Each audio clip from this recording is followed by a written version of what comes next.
Good evening. Welcome to Low Budget LCS. I know you've been waiting in silence, watching the waffle cam. I guess I could have done some more spins, some more flips for you there, as it's getting heated up here. But we've got a fun game for you today. Financial semifinals, and we've got a little TriCast going. I'm joined by Rio and Zodiac. Hello, everyone. Hello. There we go. So we've got the Needlessly Large Rods, which I believe, if my brief scouting was correct, were the first seed from Group A, versus Team Correct. Popo, which were, I believe, the second seed from Group B. I believe that is correct because I believe it's only the top two seeds left. Because I know on this side, of course, we have Needlessly Large Rods and Team Popo. Of course, Needlessly Large Rods, a team I'm very familiar with, and Team Popo, I'm sure Braheo, you are very familiar with, as we did share groups with the teams respectively. And then on the other side of the bracket, you have the, of course, the Team Volatility Civil War between Project Volatility and Team Volatility Money Moves. Yeah, definitely very familiar with Team Popo. And on top of them being in our group, they were actually like our scrim partner for a while preseason. We scrimmed them like 3 times, I think, and then we faced them in the regular season. So I'm looking forward to see how they perform tonight. All right.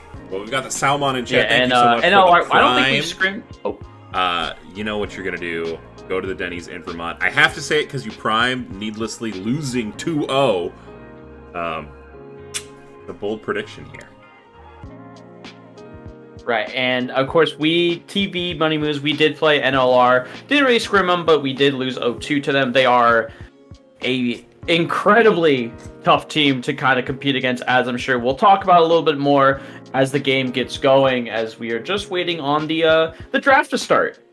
Mm-hmm. Yeah, I think I checked in the financial results channel, and I think I saw them have a 22-minute win while being down in kills in their first playoff game, which is just impressive, I think.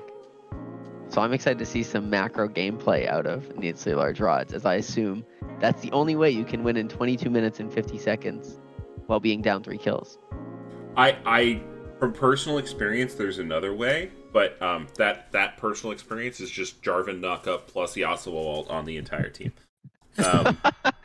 I played, it was a while. I think it was just a norm with my friends, but it was crazy. We were down like 6-7k, and we just hit one big Yasuo combo, and it was just GG. It felt dirty.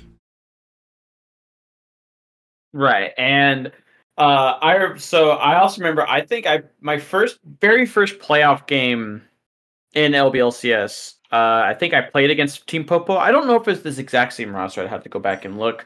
When they made finals against, of course, Team Fried Chicken. Of course, the Rats did not go well. I may have gotten completely blasted by Salmon. But you know, you do what you can. Yeah, both these teams quite big contenders. I know we recognize the Salmon. I don't know if that's just from ages past. Maybe they weren't exec at some point. I don't know. I know he was in Financial Season 10. I don't think Popo was in Financial Season 11. Same core group as someone says in chat. That makes sense. Because I recognized Long Cannons and Chad Pod and Salmon. So I do remember Game 2 against them. My team just kind of said, fuck it, and we picked Gragas Yasuo. And then Salmon picked Andy. I did not have fun. It was not a very fun lane, as we are getting kicked off with draft. Yeah, we are. Pick ban can be coming through here in a little bit. I actually have an important question for the two of you, because we didn't get it done ahead of time as we get our first bans rolling through here. How many waffles do you think you've made in the past 6 months? 0. 0. 0 for sure. Really? Wow. I have not made any waffles. So none at like the Marriott or like the Hampton Inn for breakfast in the morning? I would never go for waffles at like a continental breakfast like that. Really? Oh wow. I'd go pancakes, eggs, bagels, sausage. I'd go most things before waffles. I know that this might get me kicked off stream, but I'm not that big of a waffle fan. Yeah, on the waffle stream, but I think I've made like 2 just from like traveling to like, to different hotels and whatnot. I think I've made like 2. Sure. All right. Well, then I have our casters in order of waffles made. That helps me out. Thank you, gamers. Perfect. And so both of you are in this league. So tell me about these bans. We've got a little bit of jungle focus on one side and perhaps a little bit of bot focus on the other. Yeah, so NLR taking away the interesting enough, NLR taking away the Vi. On red side, of course, Team Popo could first pick it, but Vi is one of Healy Wheely's best champions, if not his best champion. I believe his most played and ranked as well as. Never mind. Fuck talk about the Vi. We might just have Skarner in the first game. Oh, is this the first time we've seen a Skarner in LB on stream? I think so. All right. I'm very excited. Were there some Skarner nerfs that came through, or is that next patch? I think it's just some adjustments. I think they adjusted. They made top lane worse, but they improved his jungling a little bit. Good. Top laners need to stop stealing my champions, and I will die on that hill. Okay. Well, I mean, you got Warwick stolen from you, and Volibear stolen from you, and Trundle, stolen from you. I mean, they're taking my whole pool. I think they're trying to tell you something, dude. Next, they're gonna take my Vi and my Xin Zhao, and they're just gonna be like, "Yeah, these are top laners. I don't know what you're talking about." Right. As a team, go ahead. No, I was gonna say I've seen some Xin Zhao mid, so maybe another lane's trying to steal Xin Zhao. That is true, Xin Zhao mid. I have seen that too. As Team Popo does scoop themselves up the Kai'Sa Jarvan. Kai'Sa will probably go AD carry here, but still it can be a flex pick. Just because of the ability of, I believe Salmon is also an AD carry player, so I'm sure he's more than capable on the Kai'Sas. We do see the Tristana. That will most likely go to Dizzy Dave. Alarius is a heavy control mage player, likes to kind of like neutralize the lane and kind of like set up, of course, Fail Asian, the superstar of needlessly large rods. Yeah, I'm not sure how I feel about the Jarvan blind without the mid laner or ADC picked, and then Rakan already at support, because if they just pick a mobile mid and a mobile AD carry, Jarvan feels really bad to play. Yeah, I mean, really good with Kai'Sa for snap engages, but you do kind of already have that Nautilus. Probably just comes down to personal comfort, if I had to hazard a guess. Right, and good ban coming out from NLR to ban the Taliyah, because there's a bunch of dashes on the side, and the Space Dragon is hovered and locked for needlessly large rods. Speaking of control, there's your Alarius pick right there, right? That's right. Going to help secure the scaling, and then, of course, we won't know if Skarner is top or jungle until this last pick here. Right, I'd imagine it would be jungle, but listen, Fail Asian has played things like TF top and Vayne top and Smolder top and Singe top, and his champ pool is very unlimited. So as Ashley, I really like this Cassio. I have been very much a victim of Cassio, especially on Asol from the Salmon. So a super big comfort pick here from Salmon. Yeah, and also pretty good into the enemy squad, having that grounded. I'm not sure how exactly it interacts with Skarner Charge, but I have to imagine it would be favorable for Cassiopeia. I think so. I haven't played Cassio in a while. He can't start his E if he's standing in your W, but you can go over it because he's unstoppable in his E, I believe. I understand.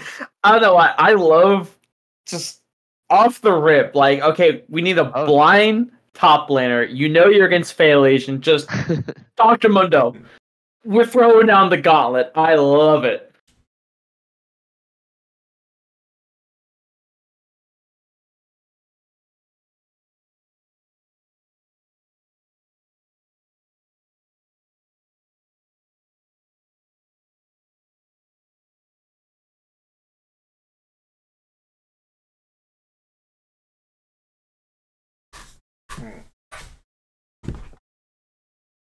Having some audio issues, gamers. Sorry about that.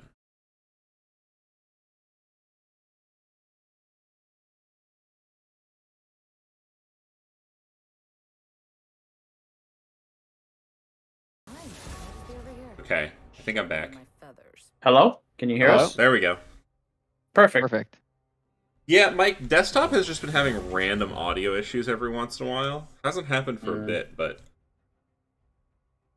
Yeah, we're back. I remember like for a while like my audio would crackle a bunch and it was so annoying because like my headset is wireless, so I know it's not my any like hardwire connection, so I have Also, no it looks idea. like I was corrected in chat by Hacks Defender. I guess if any part of the Casio W touches Skarner, it ends the E immediately. So I guess it's like a hard counter. Axe Defender, Executive Group A Defender. Thank you for your service. That's We that's so good. We're promised we're not frauds. It's just admins have to get taken out in the first round of playoffs. I guess that's just how it happens. Not Evdingus. Not Evdingus. The last admin standing. True. Come on. What's the worst that could happen? Oh, goodness. Someone asked in chat what waffle toppings are on the menu. So today I have only prepared chocolate chips. I could run to the kitchen to scrounge some things up. I don't know what I would find though. I was gonna say, I thought you were about to say, I'm gonna run to the store. I'm like, damn, entrusting the stream to us is bold. I mean, y'all got it, right? I don't need to switch to in-game. You can just cast it and paint a really vivid word picture. It will be like, it'll be like a radio. You know what I mean? Like we'll just imagine what's happening. It'll be like the classic radio. No one's ever had the experience of listening to League on the radio. It could be Exactly. the first ever. Exactly. Like we'll see the games, we'll see what's happening, and we'll just have to like describe everything. Like, Yeah, it'd be just like a 1950s baseball cast. Who doesn't want that? dude, I know. I am God, very but- curious to see how this Jarvan's gonna work out, because I know if, as a former jungler and Jarvan player, I look at this team for Nasal Large Rods, and I don't know how I'm supposed to impact the game past 10 minutes. I think it's gonna be. I'm hoping Zagam proves me wrong here. Yeah, I think a lot of it will just have to be how Zagam kind of pass in this early game. Because I feel like, again, I'm no jungler, and especially have not casted new Skarner before. But I feel like new Skarner kind of wants level 6 and like to power farm to level 6 before he really starts ganking. And Jarvan is a notoriously like fast and quick and can get a lot done in early ganks as soon as he's able to. So I feel like especially the early games, Zagam will have a little bit more agency to kind of get things done. Yeah, for sure. Although the Skarner ganks can be pretty wild with the pass that he takes. So Oh yeah. will Yeah, also I be can't say interesting. I haven't cast it before, so I'm curious. I haven't had a ton of experience with the new Skarner, but I think they tried to make his early ganking better. But I hear that the E range is a little bit too short to have like effective gank Lust pass. Force hitting us with the insider information. Healy Wheelie played heavy ganking style with Skarner last week versus DRX. Okay. Copy. So could see some early ganks coming out then from both sides. I would like to see maybe an agency to get long cannons ahead, but it feels a little bit like you would have to maybe give some attention to this Gwen and Dr. Mundo, because if Gwen gets rolling and Gwen's able to snowball and build a huge lead, it feels so hard for Team Popo to kind of find any advantage. Yeah. It will be tough, I think, as we get later on in the game. However, having that Casio and that Mundo, Kaisa too, actually, to some extent, will help you. But, I mean, the Aesol and the Gwen and the Skarner, I feel like, are just going to be so hard to deal with. I haven't seen too many Tristana bot lanes in my time. Right. Yeah, I know Tristana bot's kind of phased out of the meta entirely, but in my opinion, I kind of think she's been underrated ADC for a while. I don't know. Tristana never seems bad in the games where I play with or against her. Well, I feel like the hard part with Tristana, right, and feel free to flame me for this take, because I'm not an ADC player, is you're perma-pushing, right? You have to push. So it makes you somewhat vulnerable to ganks. The counter for that is Tristana W has super high priority, right? So she can't really get knocked out of it that easily. So that's kind of why she's being played mid a lot more, I feel, as compared to AD carry. Because if you're perma pushing bot lane, you know, your W doesn't, like, it gets you from right in front of the turret to a little bit past first brush. I think if I'm doing that math right. And so there's still a huge amount of distance you have to get back to where you're safety. Whereas compared to mid lane, it's so much shorter and condensed that who cares if you're perma pushing? You know what I mean? Like Yeah. the wave's just gonna come back to you anyways. She also scales so much better with levels, I think is another reason she was being played mid, because Exactly. compared to other AD carries just with the increased range. But I think another reason is, and we're in like the age of roaming supports, and so I don't think she likes being a lone bot lane. She wants to be like a 2v2 bot lane where you have this engage and you can kind of just perma engage on the other two with whatever your engage support is, like Rakan W in this case, and then have the W for Tristana jumping on top. So that being said, we've got engage bot lane versus engage bot lane. How are we expecting this early game to go? Do we think it's just be both junglers pathing bot as aggressively as they can? I would anticipate it. I could also see Skarner maybe taking some trips mid lane, especially if that miasma gets dropped down before Skarner shows up. So we will just have to see. I do expect the Jarvan to come bot a lot though, because if you can get this Kai'Sa rolling and get this Kai'Sa ahead and just kind of have the Mundo kind of like hopefully be able to stave off the Gwen. You will be able to kind of potentially kind of snowball this game out of control because you mentioned the very first playoff game that NLR had this season. Their AD carry is foreign guy, right? For DRX, correct me if I'm wrong. I'm not sure. I can get it up. Yeah, I think it's it's foreign okay, guy. I always get foreign guy and Kagirus mixed up, but foreign guy was like 10-1 on Jhin. Yeah, he was.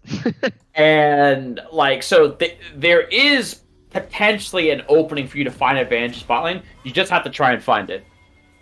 Yeah, but because of that 10-1 on Jhin bot lane, but then they still lost, makes me think that Needlessly Large Rods plays through top lane.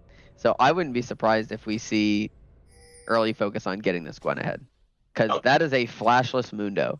That is a no mobility champion. I get he's tanky, I get he's hard to kill, but it's still flashless.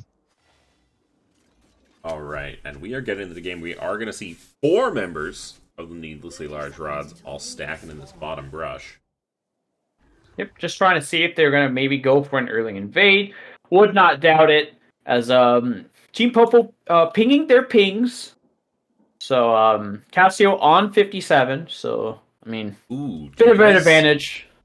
You guys see the oh, this is actually, I know this bug. It's the timers for Grubs and Herald are overlapped. Yes. Love it. So, Riot's just small indie company. Yeah. Well, I mean, hey, they're working on the TFT Spectator client, so they can't work on both Spectator clients at the same time, right? Ooh, and no buff for you, Burning Ghost. Oh, that is an expensive level 1 ward. Oh, no.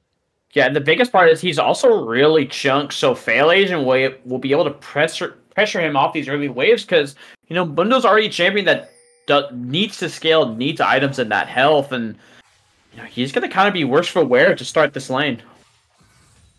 Oh man, the waffle cam isn't up.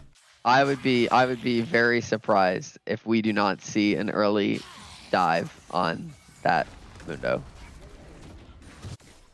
Yeah, and it looks like Healy Wheelie is just going to try and get through his camps as fast as possible. Is actually going to go straight to his bot side because he knows there's a ward there. So not showing where he's going to start. Although I believe they may try and call out he's either on Krugs or on his bot side, but it'll be interesting to see.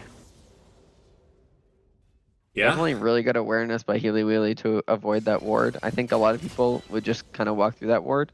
But now he's going to reach bot lane first. I guess, well, Jarvan's pathing up, so yeah, either earlier than I expect.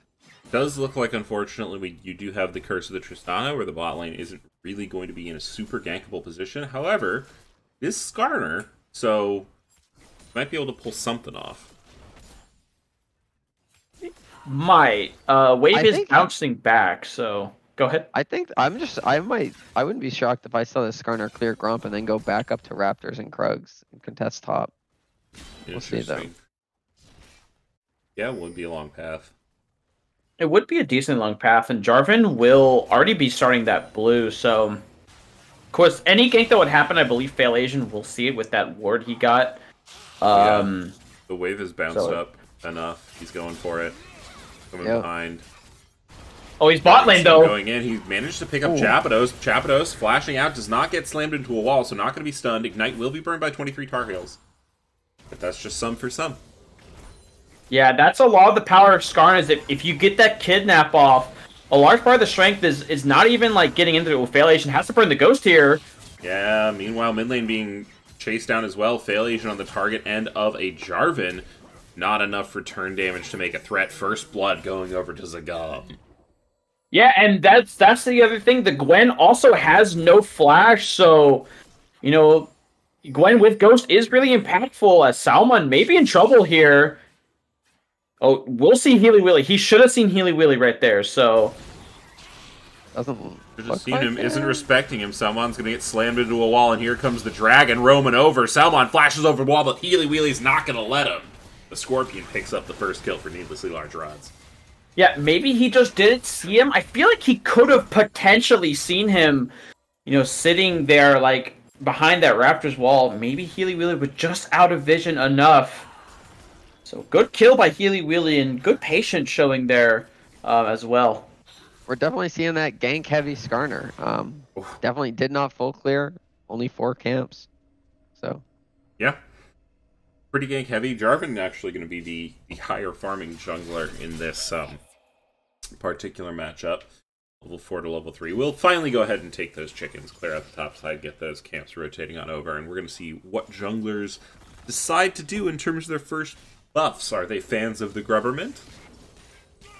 I mean, I'm not a big fan of the Grubberment, but I mean, if you're the side of NLR, you're kind of fine with whatever objective you get because you do have the scaling monster in Asol. So, like, if you get the first dragon, that's great because you can kind of like don't have to worry about like Team Popo drag scaling on you, or you know, if you get the first, or I believe I said if you give, I don't remember what I said. Either or objective you get, you're more than happy. Yeah, we're just going to be chilling here, it seems like, for a little bit. Any CS numbers different across the board? Pretty much the same. A little bit of a CS difference in the top lane, although I feel like that's somewhat expected given how no buffer started the game.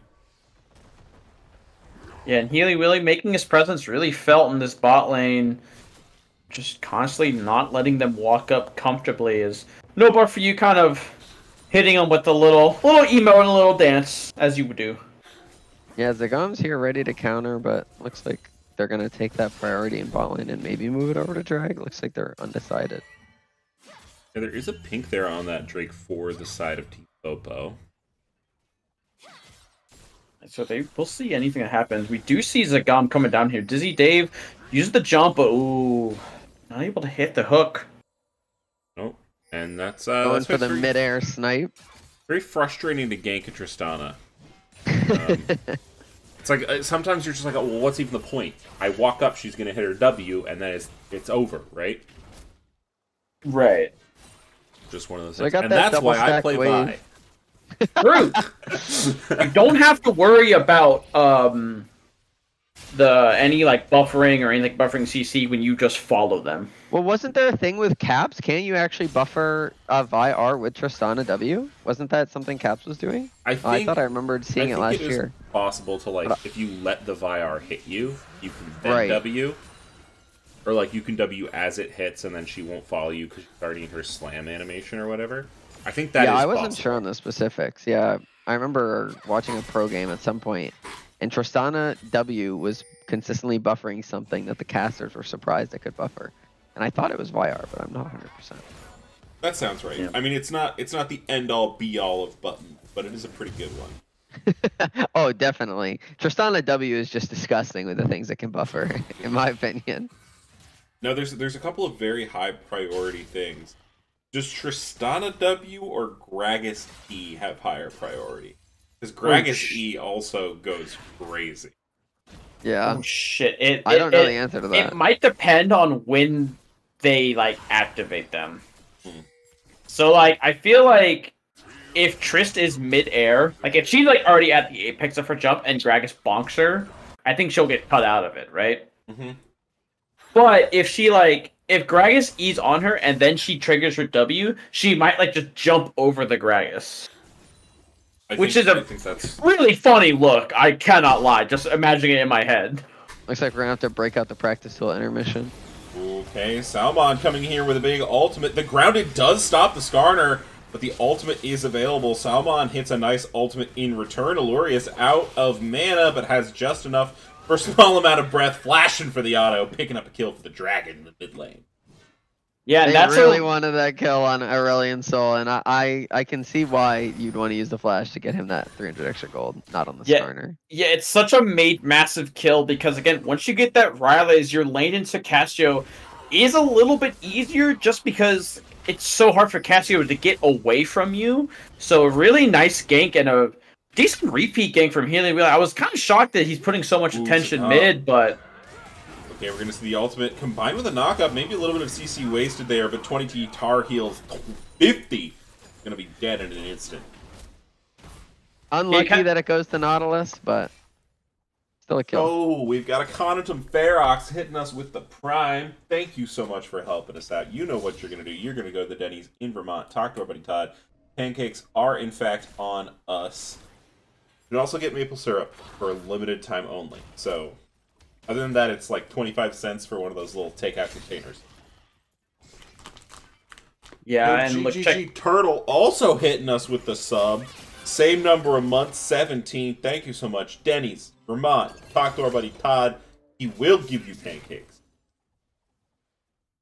Yeah, and kind of looking at where this gold... because right now the gold's about even, but it's around a 400. Slight gold lead for the side of a Team Popo, and a lot of that is actually stemming from the support and the bot lane combined. I believe actually wait, it's basically all the support because it's like a 400 gold lead for the support. So not where you would want the gold lead, but still not a horrible start to this early game for Team Popo. Yeah, definitely. Oh, go for it. Oh no, I was gonna say I saw Less Force's chat, and it sounds like he put out a warning for Team Popo that need to make sure they get buffs. I don't know if that's based on his own experience. Barely doesn't cancel. Nice. That's a tough flash there from Salmon, and that's probably going to get pinged out instantly from the side of Needlessly Large Rods, because that's the sight to behold, but no buffer, you might be in trouble. Here comes Healy Wheelie with Flash, and gonna try and call it off here. Is Flash what you normally take on Skarner, or are you supposed to take the Ghost? I think the rune pages I've been seeing have been Ghost. I'm not. I think it might be, as Healy Wheelie is actually going to be in a little bit of trouble. But is going to be knocked out. Uses the ultimate on the other hand to buy some time. 23 Tar Heels also going to come in here and try and help buy. Alurius not quite able to get in to do the damage, but here comes Fail Asian with the damage now available. Chapido is going to be in the pit. Zagam coming back in, but Fail Asian is left alone. They're going to be able to pick up one. Can they pick up any more? 23 Tar Heels, 20 low on the side, and that's just going to be a dead top laner. 1 for 1, but the Grubs are solidly going to go to Team Popo. Yeah, because most importantly, Long Cannons is the one who roams up, and so Dizzy Dave is able to get a lot of work done on this bot side here. We'll probably pick up 1 to 2 plates, so the gold will even out. But overall, a nice fight there from the side of Team Popo. Yeah. Great rotations by Team Popo. Outnumber that fight. They respect Less Force's call out in chat. They say, you know what? We do need to get Grubs. Oh, and here comes the mid lane, throwing a rock. Healy Wheelie dodges the ultimate from the Salmon, is able to get a huge Slambo Bambo into the wall. Meanwhile, Dizzy Dave is going to be on the receiving end of Long Cannons and Zagam. Running away for now, looks like they're going to be able to buy enough distance to get out of that one. Yeah, and once that kill goes down, another kill going over the side, what was kind of a Team Popo's small goal lead is started to expand. It's an over 1,000 gold lead for the side of Needlessly Large Rods, and a lot of it is coming from plates and farm, and Salmon just kind of being the focus of NLR's early game. An unbelievable counterpunch by Needlessly Large Rods. I think everyone thought Team Popo made a play and was ahead, but they came right back. Counterpunch. Skarner dying so early allowed him to get mid faster, and I think the Salmon just wasn't expecting him to be there so soon. Yeah. And also, I did want to point out, because I was checking, I was like, I wonder who's doing well. Healy Wheelie doing quite well for themselves in the jungle, but even more than that, the richest person in the game, I believe, is actually Fail Asian. Yes. Despite their perhaps lackluster scoreline, they have 120 CS, giving them 5k in their pocket. Yeah, this Right. Gwen, based on that last empowered Q I just saw, doing 30% of the health to Mundo, this Gwen is going to be a problem. Yeah, and there's not a lot of great lockdown. I mean, you do have the Nautilus ult, but Gwen, while the knockdown just getting vulnerable with long cannon. Oh, dodge. Misses the ultimate, is going to be able to get grounded there. Really nice from the Salmon. Now Trouble, Zagam's going to go in. Healy Wheelie trying to dissuade them. Alurius has made his way into the play. Healy Wheelie will die. Chapados cancels the Q from Alurius, and now the Dragon's going to be in trouble. Dizzy Dave trying to do some damage from the side of the fight, but it's such a disaster for the Needlessly Large Rods as Team Popo are dismantling them. Yeah, Team Popo are able to find a lot of these mid-game fights and find a lot of success with it. Again, and it's a lot of the power up the ground. They're not able to instantly get on the Salmon. He didn't even have Petrifying Gaze for that fight. So, a good fight and secure themselves a second dragon. Yeah, the team fights aren't even looking close in these fights. The grounded is so strong against Skarner here. And it's also quite good against a number of the other members of Lurius and Dizzy Dave in terms of keeping them in the place they want to be, not letting them sort of run around their trickery. So they just, I mean, they split the fight up really well, and they get their Drake for it. Oh, nice knockup, though. He's going to cancel the recall. Oh, cancel the recall. Long Cannon's going to be in trouble. Ignite going to be dropped down instantly, but Long Cannons runs away so quickly. Dizzy Dave. I mean, they are probably going to get some additional plating for this because the recall was stopped. But they do burn their Ignite and miss out on the kill. So they'll probably just get the full turret at this point. It is Triss, and Triss is known for pushing down turrets. So it feels like when Team Popo punches first and wins a fight, it feels like NLR is able to get something on the map to put themselves back ahead or at least even everything back up. Popo are winning the team fights. NLR are winning the skirmish. Yes. Right. Completely agree. And I guess it's going to come down to, again, I've seen just based on the stats, this is my first time watching these Large Rods, and I haven't played against them, but it seems like their macro is very strong. So I guess we'll see if Team Popo is able to force these Large Rods to actually come to the team fights. Yeah, and that Gwen on the side, that's where grubs do have value, so didn't give over all of the grubs this time, so it won't be a, Gwen won't be absolutely crazy unstoppable on the side lane, but Gwen will be a big problem on the side lane as the game goes on. Yeah, I would like already two drags for Team Popo, and I think it's speaking of which, Fail Asian doing a lot of damage against No Buff For You. No Buff For You popping the ultimate when they're sufficiently low. Zagam now going to be able to come in on the top side here. No Buff For You looking to do damage. Flag and drag does not go through. Healy Wheelie now also available, but so is Long Cannons, and Team Popo have brought members to play yet again around the objective. Yeah, they brought Tristana in the mid lane. Gonna lose mid turret for that. Salmon versus Alurius. Yeah, and they are able to rotate back mid and get that, and I do respect the idea. So Healy Wheelie, look at him slink in there. He's trying to sneak in, but he will be spotted out. They do see him. And looks like they are just going to give this Herald. Make that call. I don't. Healy Wheelie staying around. Fail Asian has TP. I was curious if they were going to force it, but. Well, looks like they're going to force on the Healy Wheelie, though, yeah, maybe? Healy Wheelie is going to get rooted there, but no follow-up in the damages. They do want to finish off that Herald. Yeah, TP's coming out from Gwen right now, so she's going to look to potentially take this top turret, and will have to be answered by No Buff For You. So a trade of TPs. 3 members still topside for Team Popo, though. Might look to make a play on Gwen, but Gwen is immune. Yeah, I was This gonna is true. say she has no ult though. No ult, no ghost. This is her most Yeah, they're vulnerable. gonna say she's gonna Gwen be. can't be immune from all three of us. Gwen gonna burn the W relatively early on in the fight. However, will immune the Nautilus ultimate. However, I don't think it's gonna be enough, as Gwen is gonna get bounced house to oblivion. Yeah, they didn't even take that mid turret there, but they are able to force the Kai'Sa away. Does force the killer instinct there. She will have to potentially try and stay in the Ripfeld. Is being popped topside. So potential trades coming out of but on the Salmon. bot Oh, side, that's a big Wheelie move. Wheelie looking for the gank, and isn't going to be able to hit it there. Gets ulted there. Kind of cool ult pose. So nicely played from the Salmon to dodge that one. I thought for sure they were going to get got. Yeah, Yeah, that feels really bad when you use ASOL empowered R for 1 kill and you don't even get that kill. That But what's does most not important, they feel also good. use Skarner ulti as well. I know it's a relatively low cooldown, but that's a very important cooldown. You did get the flash, so that is something that you can potentially track. And overall, a very nice play there, though, macro-wise, from the side of Team Popo. Yeah, Team Popo right now coming out on top. They're just being a little bit more prepared for these objectives. They're there in time for the neutrals. They're prepping multiple members for them so they make sure they have numbers advantages, and they're just playing their game. However, I think we have a ticking time bomb in this mid lane. Well, not in this mid lane, And but top lane. that's true. In a Gwen dragon. and ASOL. Yeah. Gwen and ASOL are late game monsters.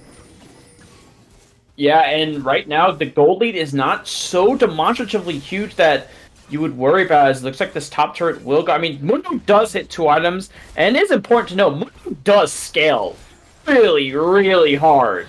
So, because again, so much business off. Oh, Glorious. miss there from, I call him Chad Paws, but I forgot there's an A in his name. Yeah, and interesting on the gold stats here, if we take a look at it. I mean, notice up at the top, there's a 500 gold lead for the side of Team Popo.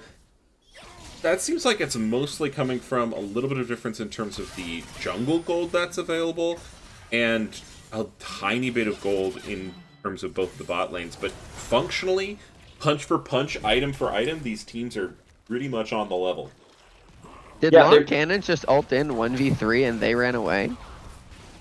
Listen, I- we don't, it's fine. Did I Listen, see that right?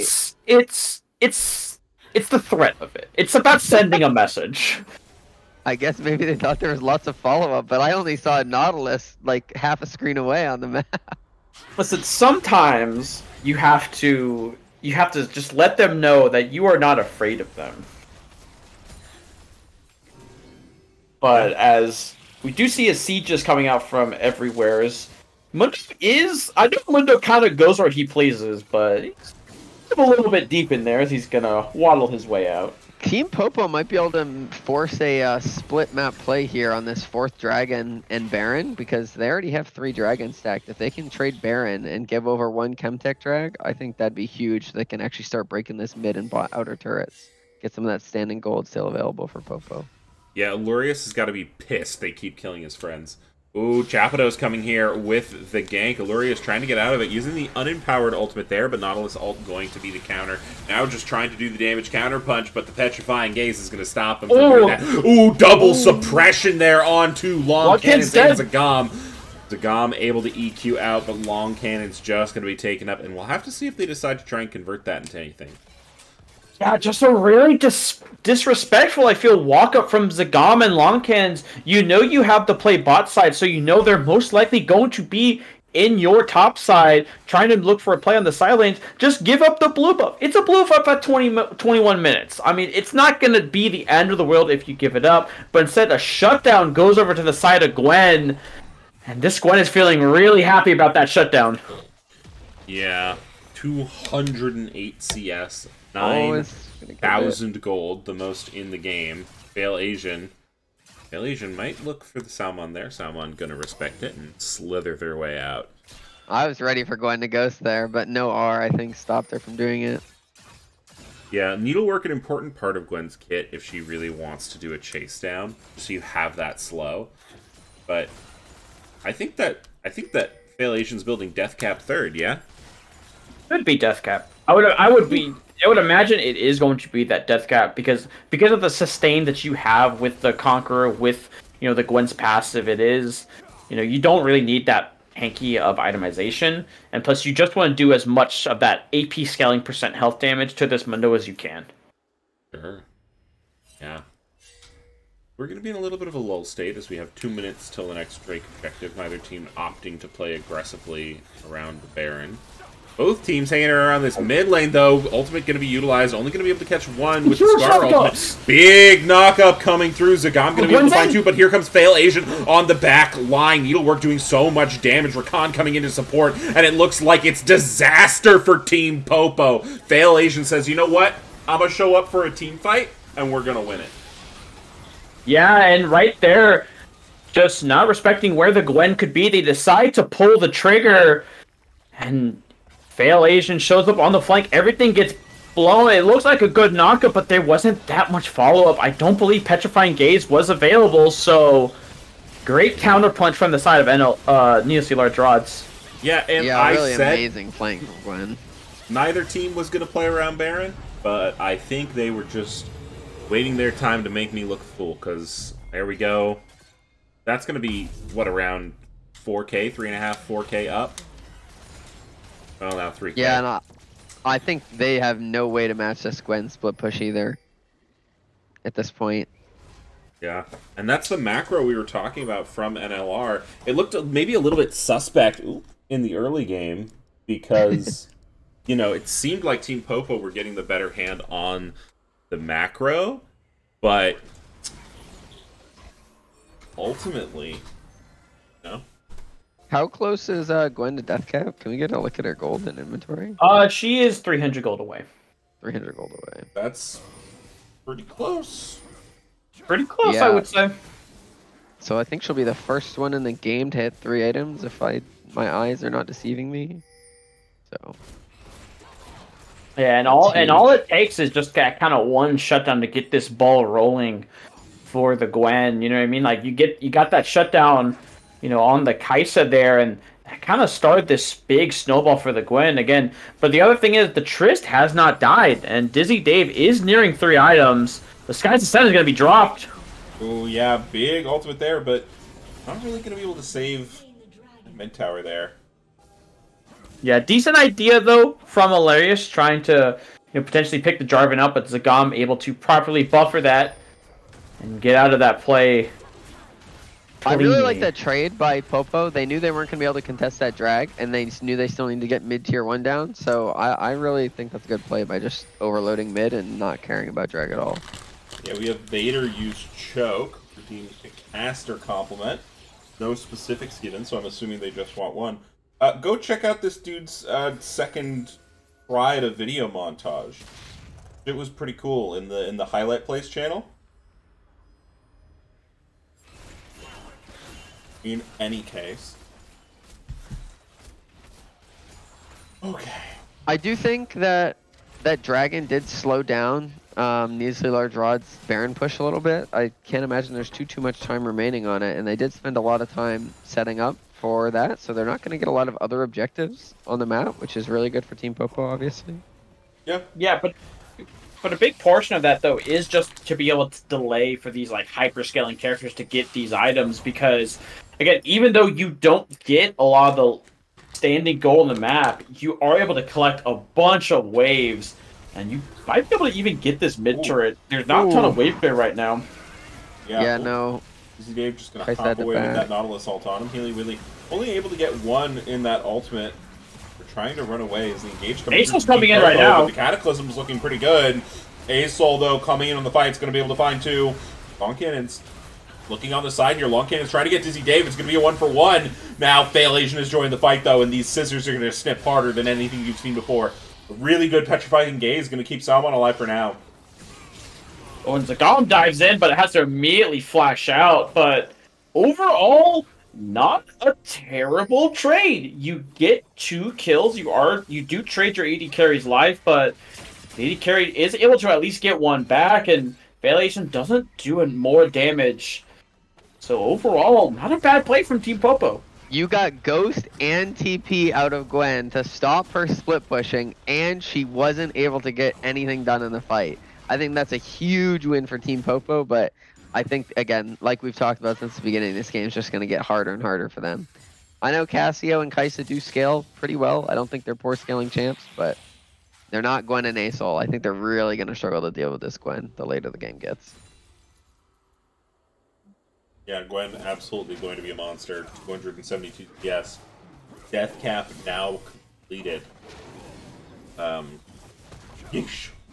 But in any case, let's. I mean, I don't think either is a bit Oh, interesting. I was just gonna say the tabbies are a bit interesting on the Gwen because you might be able to lock her down if you get enough CC layered on top of her. yeah. Does mean She is would immune. be pretty. That is true. It would have to be Cassio, right? Have to be. I think it'd have to be a combination of Mundo and Cassio, getting in there on top of her. But again, I think it's a stretch. I'm not saying it's likely, but I think it's mostly just to match the Mundo, because a lot of Mundo's damage is going to be coming from powered autos, right? With his E, reset, and then having Titanic as well as Heartsteel. That all applies on autos, doesn't it? yeah, definitely. No, it's definitely good against. I think it's good against a few members of the team, but I'm just was pointing out that she doesn't have that tenacity that I think most Gwens opt into. You know, but Gwen does have the ultimate tenacity of all. You know, Gwen is immune. Very, very true. Little circles. And, you know, I really like that Healy Wheelie is looking to use the long-range potential of this starter Q. Starter Q, I believe the way it works, someone correct me if I'm wrong, you get 3 empowered autos. If you use the 3rd empowered auto, it does 15% max health damage, and then your rock goes away. However, you can also throw the rock for 15% max health damage AoE.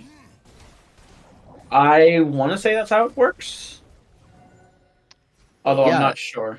I'm not I was sure like, on the "Oh, damage no, on the here." Oh, Flag and Drag going to be absolutely massive here. Dizzy Dave using the ultimate to get safe, but Long Cannons wants to find their target. Healy Wheelie looking to run away. Yeah, the They're gonna be able mobility to of disengage for NLR now. is showing right now, but Hilarious. Oh, massive ulti! Over the wall. Long Cannon's taking so much damage. The tick doesn't go through, though.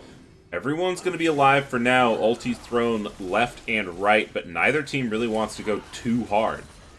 Yeah, but that's going to be another dragon over to the side of Needlessly Large Rods, and that kind of dragon stacking for the side of Team Popo has been qualmed. They're going to look to fight this, re-engage this again, but Gwen is just going to take everything in their base if they do. Yeah. NLR don't even have to fight this. They can, I mean, Chemtech Soul, not the most impactful soul, and Fail Asian is eating up the inhib right now. They're going to go for the do trade. get It does get taken down. Long Cannons with the ultimate takeover.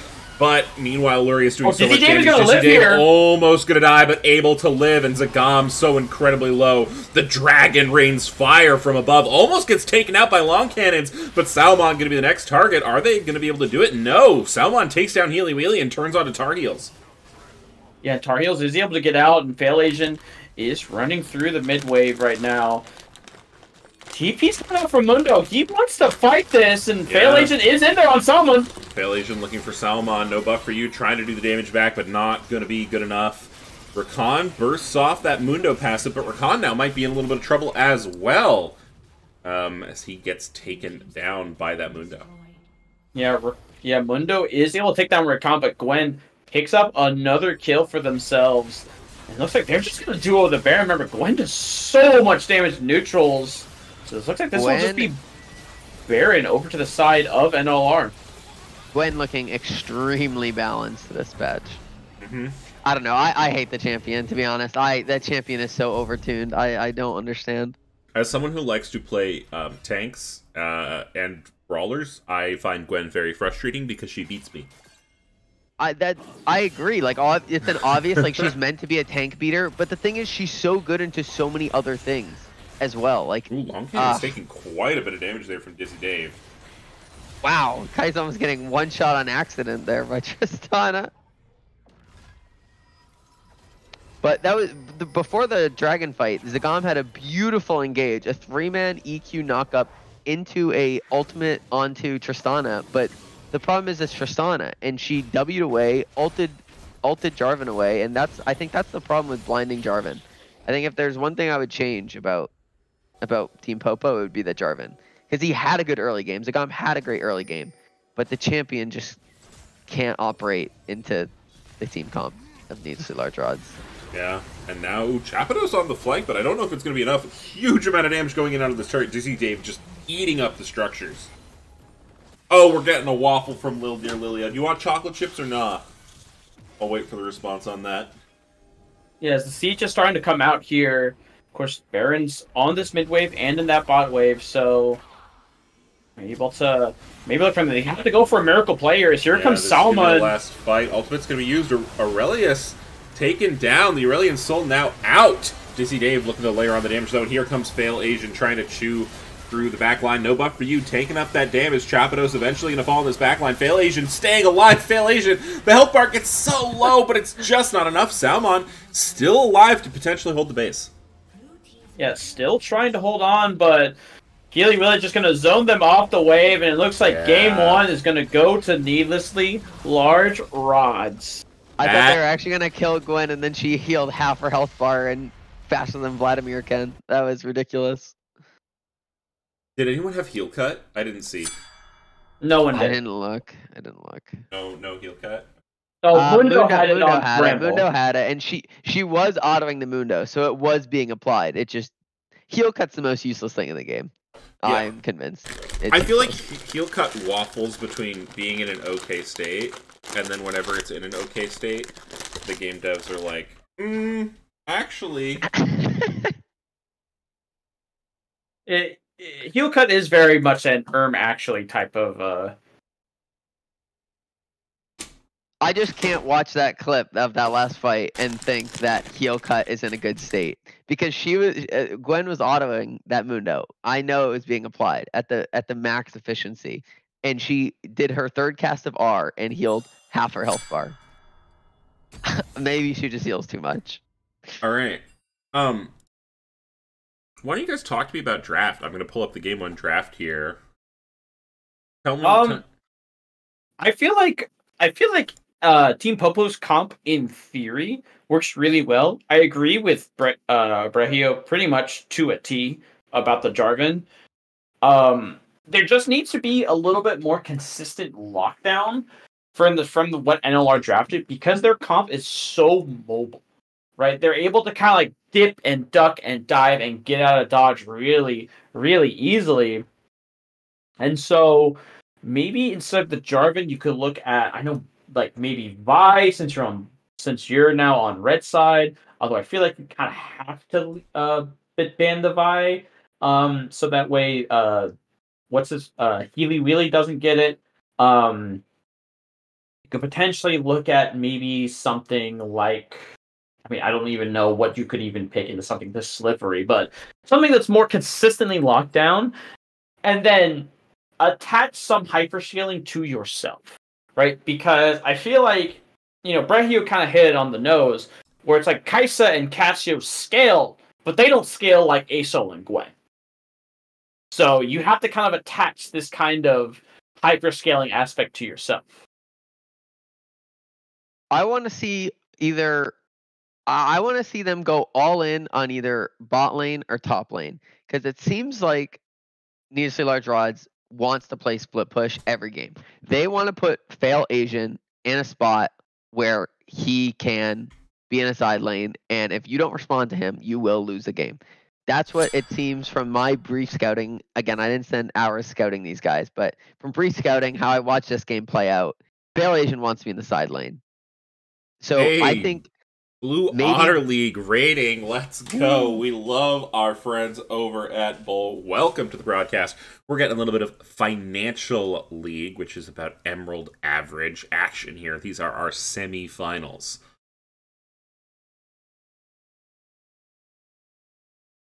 But yeah, kind of building off that point, as Brahio was saying about controlling the side lanes, a large portion of doing that is I feel like if you draft a lane dominant bot lane and kind of like smash the bot lane, right? You can then rotate your bot lane up to deal with Fail Asian, right? Because what is Fail Agent going to do? Try. I mean, he probably could, but 1v2 a super fed bot lane, like finding ways to keep Fail Agent from just sitting in a silent and soaking so much resources up till he becomes this monster.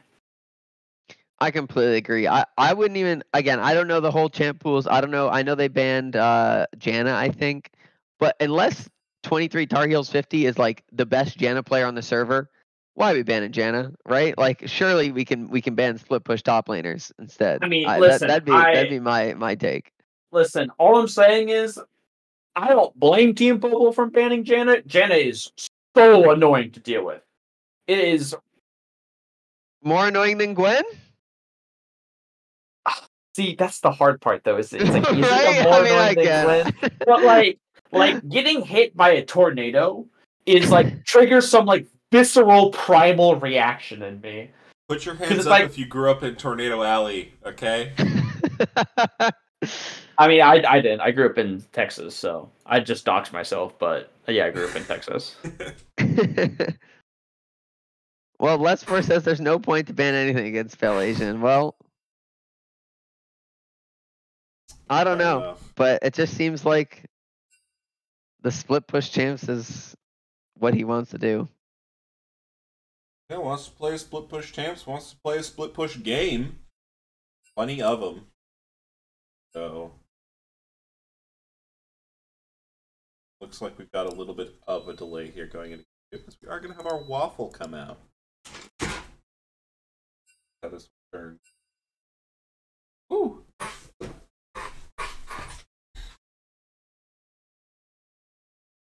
But yeah, I wonder if you can get something that can out split push the split pusher. Can you beat Fail Asian at his own game?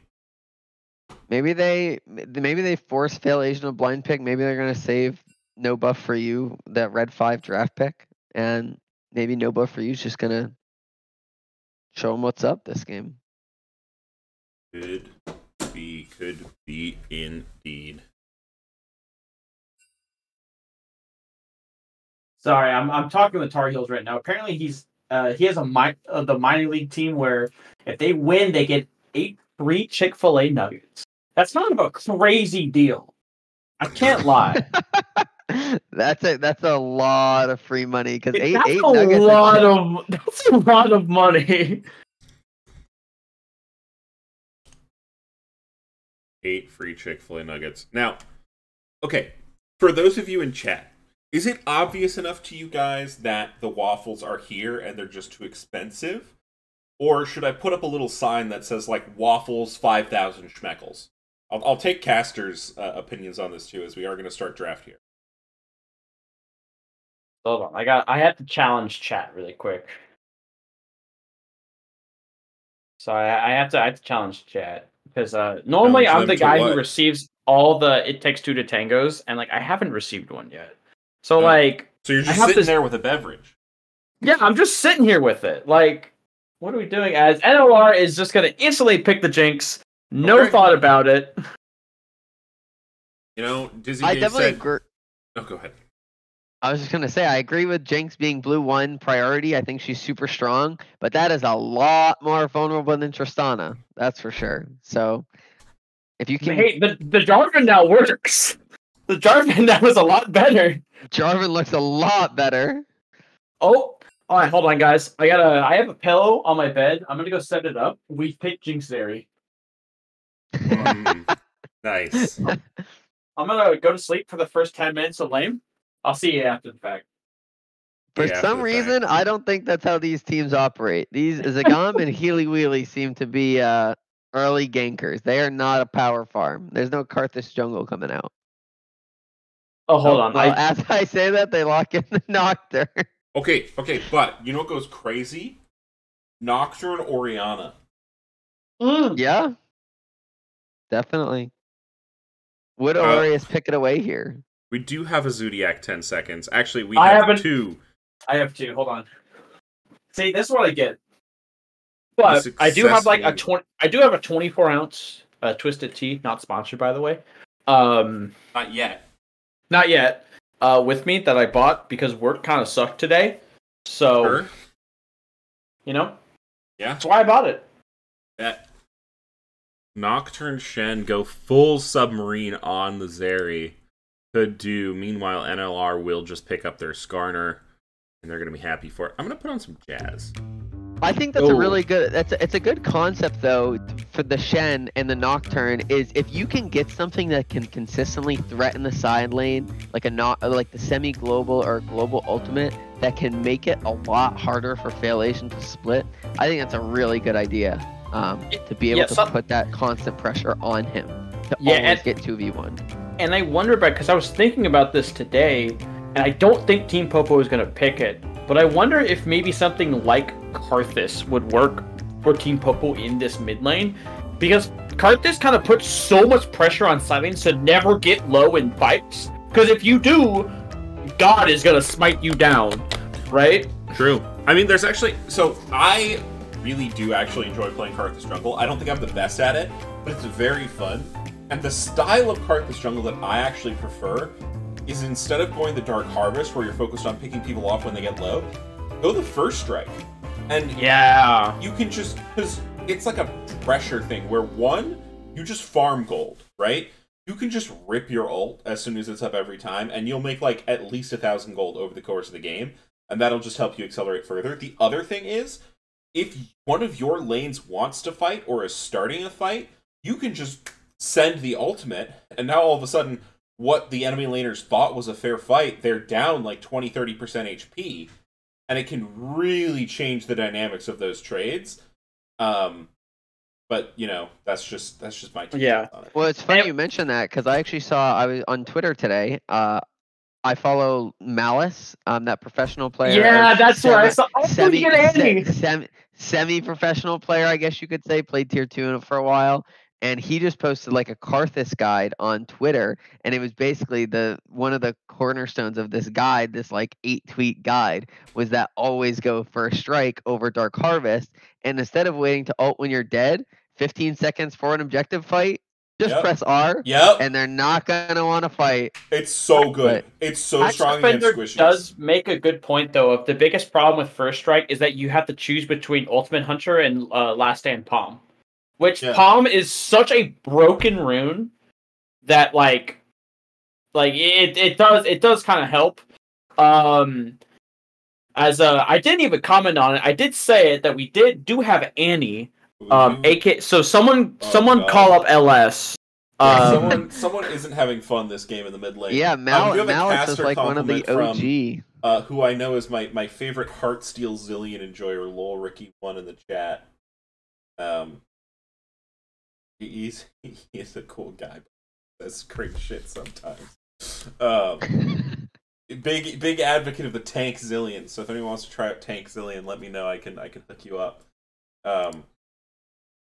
Oh, there it is. There's the Shen. Oh my God, the Shen. There we go. All right. Oh my, is Jack of Hearts the coach of Team Popo? Maybe. Hey, Bretty, you might want to ask him if he's been op this entire time. No, I know Jack of Hearts. He's my rat top laner on my team. So. Holy cow! So they're just saying, you know what? Long Cannons did have a good game last game, and so they're just saying, hey, you know what?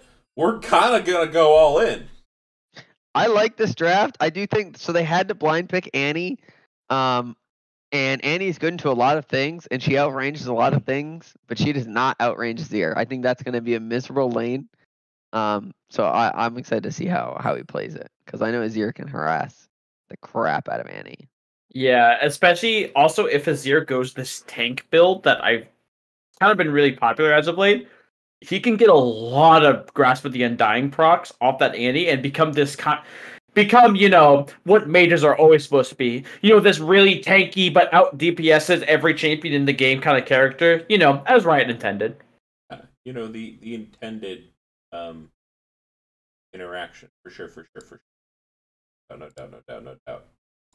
Oh goodness. In any case, yeah, it will be interesting because I mean, I do feel like with this Skarner, the Zeri will be somewhat vulnerable, and with the Camille, but he kind of has to get onto the Zeri too. And the other thing is too, and I do this. The reason I don't actually mind blind Camille is because you don't have a great lock. I mean, you have the Skarner lockdown, but it's an if lockdown. If Skarner gets onto Zeri, he can lock her down. But again, if all Camille has to do is just press R on Zeri, and where is she going? I mean, she's stuck in this cage, so Skarner can roll up and lock her down. So, how they handle Failasian getting onto this Zeri is going to be really important because Failasian was able to find really good flanks last game onto the backline. Yeah, I think we're going to see Camille diving in with then Azir over the top, and that's what's going to be killing Zeri. But again, the Zeri does have a Lulu to help, so if Lulu's quick enough, you can always polymorph that Camille, and that gives the Zeri enough time to E away. Yeah, the other and worry we'll is see. though is a little bit of the anti-synergy also between Azir and Camille, because Azir could potentially shuffle Zeri out of Camille ult. You know what I mean? And that would be really definitely. that would be really awkward if Camille's like, I got her, and Azir goes, be free. Yeah, but you can also. So I think because Camille can lock down Zeri pretty well. I don't know if it's enough to actually kill Zeri through Lulu, but I think what their plan might be is to Camille lock down Zeri enough to actually Azir shuffle her into the entire team, Right. which has a Skarner, Braum, and Jinx, and actually kill the Zeri to burn through the Lulu. But Right, also and got the- a Nocturne ult coming in over the top, so everyone's going to be blind. Yeah. So I And really the- like Popo's draft. And the other thing is too with Popo's draft, I think that I can imagine this somehow playing in the game where like Failey's like, I got Zeri, she's in the cage, and then Zeri gets about 3,000 HP worth of shields dumped on top of her. And it's like, wait a minute, guys, what the hell? Like, I didn't know we were playing against Range Dr. Mundo, and then like the entire team shows up. Hear me out. Here's my Azir build for this game. It's bad. Okay. Heart I'm listening. Steel, I'll beat it out. Okay, I already like it. Serpent's Fang. Okay. That's, And you know what's the build. great? And you know what's crazy? They'll probably still do more damage than 80% of the characters in this game. Yeah. I mean, y'all see that quadra kill that Faker got? I did. I did, That yeah. was crazy. The fight looked completely lost, and then it's just quadra kill. Holy! If y'all haven't seen it, just like Google Faker Quadra Azir. It was wild. Faker's the GOAT. Now, is Alurius Faker? Yeah, but he's not Showmaker. he maybe. is not Showmaker. He's like the faker of shit posting. Listen, I have to defend Hilarious a little bit. Hilarious is generally a very nice guy in DMs, but it's like the WWE effect, right? Where once you have like a character, you kind of like play it up. You know what I mean? Yeah. So like sure. he's a very nice guy in DMs. We've had a lot of good conversations, right? So, you know, big ups to him. Just maybe not post that one Pepe gif. You know. Maybe not. Maybe not that one. Not the GIF call out on stream. Oh man. Listen, you gotta call a spade a spade. No, you it's know what I mean? valid. It's very valid. Alright, we got some predictions coming out through. Let's see how the Schmecks are doing. We've got... Oh my god. That is 113,000 Schmeckles on the needlessly large rods, with youngster Joey coming in with the crisp 100K. So Holy. we have Mattress Mac, betting on the Astros against the Rangers, kind of type deal. But anyways, I say that as a sad Astros fan. But no, I definitely do think that in terms of how these teams will play out these drafts, Team Popo definitely wants NLR to make the first engage on them, so that way all this kind of counter engage and shields and all this stuff can be dumped onto whoever they want to dive on. The problem is, if Team Popo has to go to an objective first, it's really hard for them. So they need to be on top of their stuff when it comes to setting up around neutral objectives, not just early, but as the game goes on. Counterpoint. Yeah, that's what I'm thinking. I'm looking at this Nocturne, and I kind of want it to be like a disengage Nocturne, which sounds really weird, but I want that R to be in like response. I know you have Nocturne Shen, but you really want to dive into a Jinx Braum Skarner? Like, probably not. You want to wait for that Camille Azir to get onto you, I have one if word. possible. Okay? One word for y'all. Tibbers. True. I mean, listen, Tibbers is the best champion in the game. Annie's just so outranged by Jinx Azir. But Not if you have Flash. every time Annie has I guess that's Flash, true. Dizzy Dave can get 100 to 0. Valid. That's I very mean, it fair. also just depends on how Annie builds. I would really like to see Annie go that, like, what I don't know what it's actually called. I call it the microwave build. Because, like, Okay.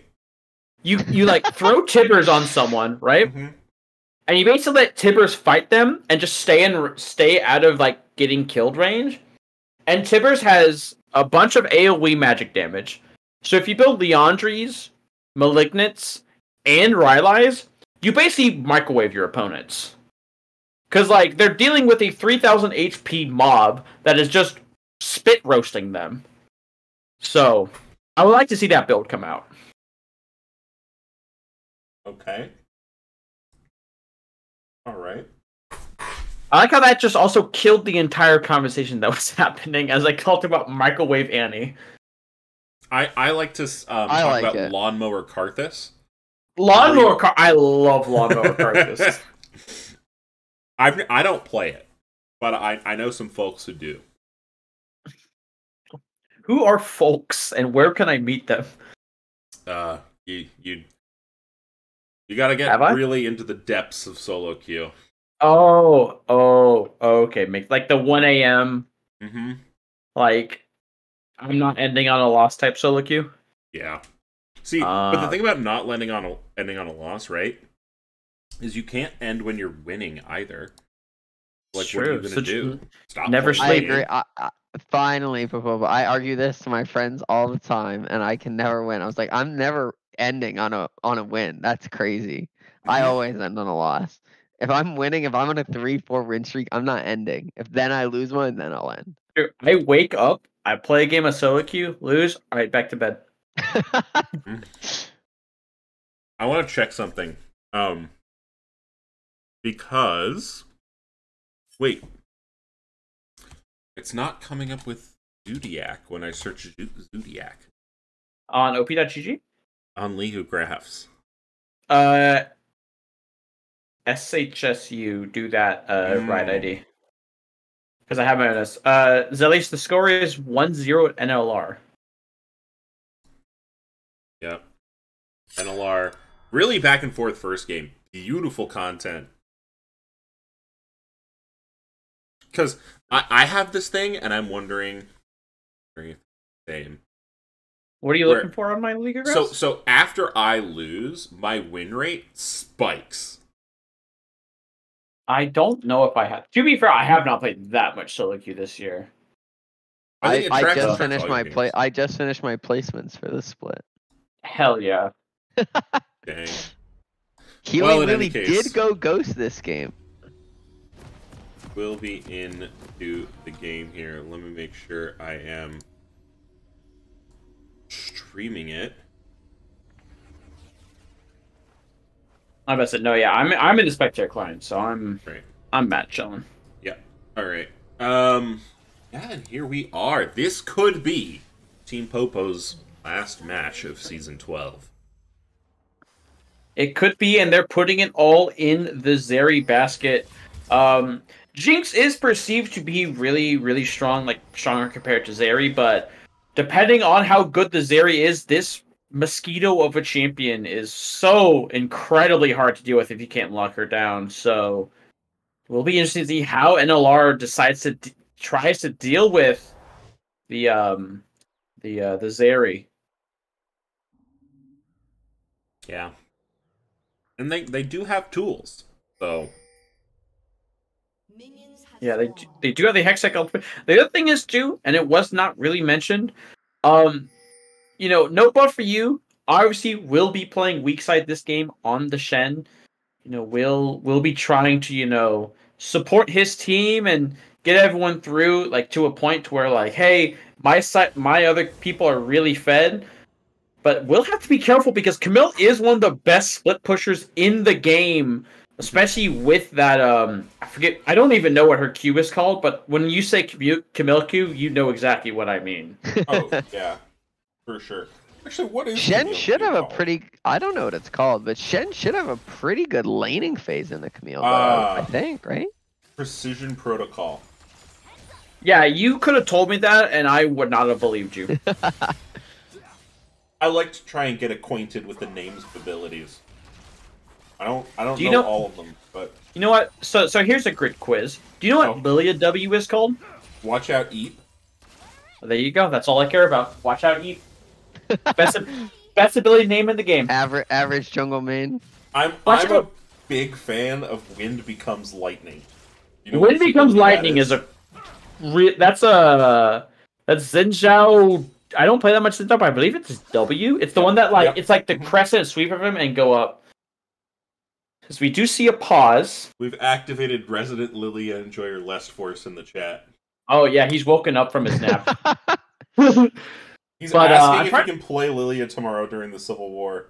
Can I play Lilia tomorrow? It's looking like a Sejuani angle for 3 games. Fuck. No, I felt that. I felt that on behalf of Brother Lest Force. Jesus. Well, game 6 angle is crazy. But I'm trying to think of more really obscure champion ability names. I don't know many champion ability names, to be honest. Hold on, do I have the? Oh wait, I'm spectating off the league client. I don't so even think can't- I know the. I don't even know the ability names of the champions I play. I've never looked at the names. You know what? You know what really?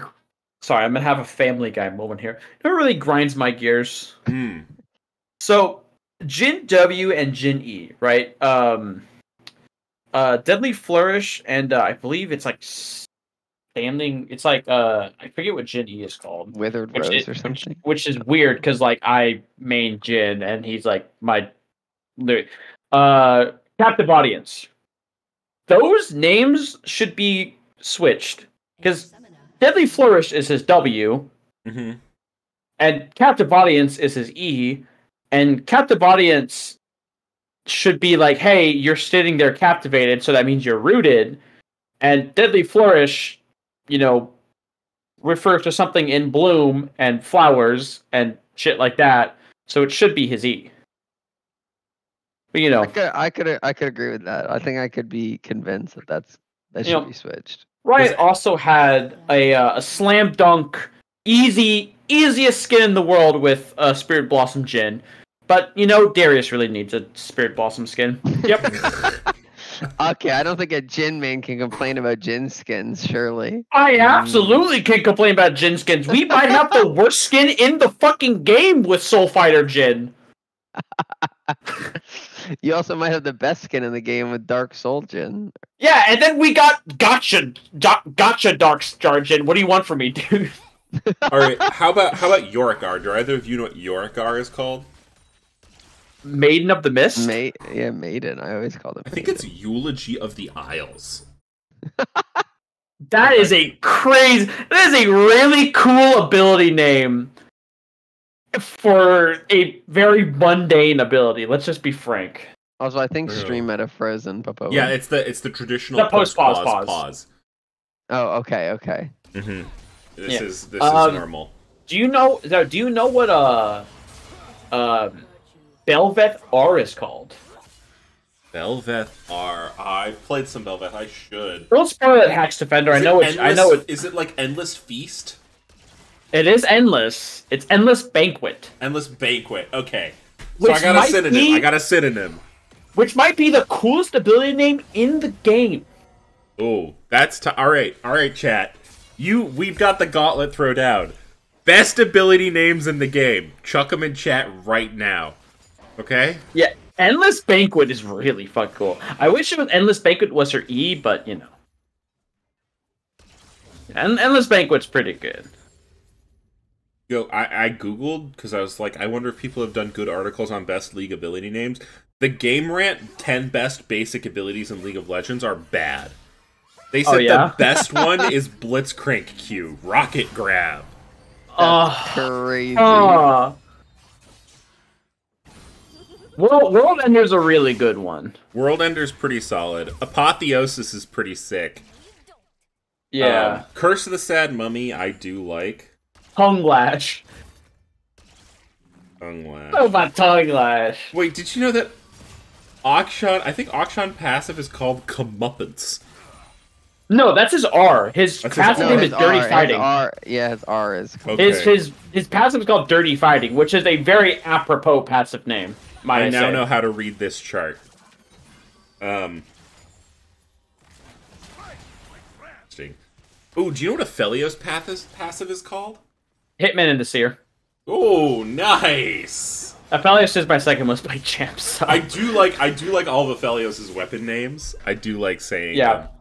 Call of Forge Guard, Vision of the. Do you know what Aphelios' guns are named? Oh yeah, of course. You've got Calibrum, Severum, Gravitum, Infernum, and Crescendum. Okay, Calibrum, but close enough. Wouldn't it be pronounced Calibrum if you're going for like Latin style? Literally, Failasian getting incredibly low here. No buff for you, looking for the solo kill, but Failasian is healing up so much. The pot's ticking away. No buff for you does get the taunt. First blood going over the ninja in the top lane. Yeah, and that's the power of this Shen. I believe Failasian may have even backed with the Sheen and died there in that game. Doesn't look like it. Actually just looks like he bought it and then... Oh, never mind. Doesn't know what actually to buy. But as I did see a Sheen, then a Vamp set, then another Sheen. Oh, but a really good... really good start there as... My camera panned away as Longcans got kidnapped by Healy Wheelie. Yeah, Healy Wheelie looking to do damage, but now Healy Wheelie on the receiving end of a couple of lightning bolts, courtesy of long cannons. That's the power of R5, so I'm glad to see Team Popo really taking full advantage of red side here, giving no buff for you the counter pick, and no buff for you taking full advantage of it. Can Skarner do this from this HP? I guess he's got ball lane roaming up. But... Yeah, and Long Cannons is a little bit low, so should be able to secure this. It looks like it will be traded for early grubs. And a good start here from Team Popo, again, with their backs against the wall. We do see mid laners both taking their first backs. Azir opting for those Merc trades. Really love that. Just try and get them through the laning phase.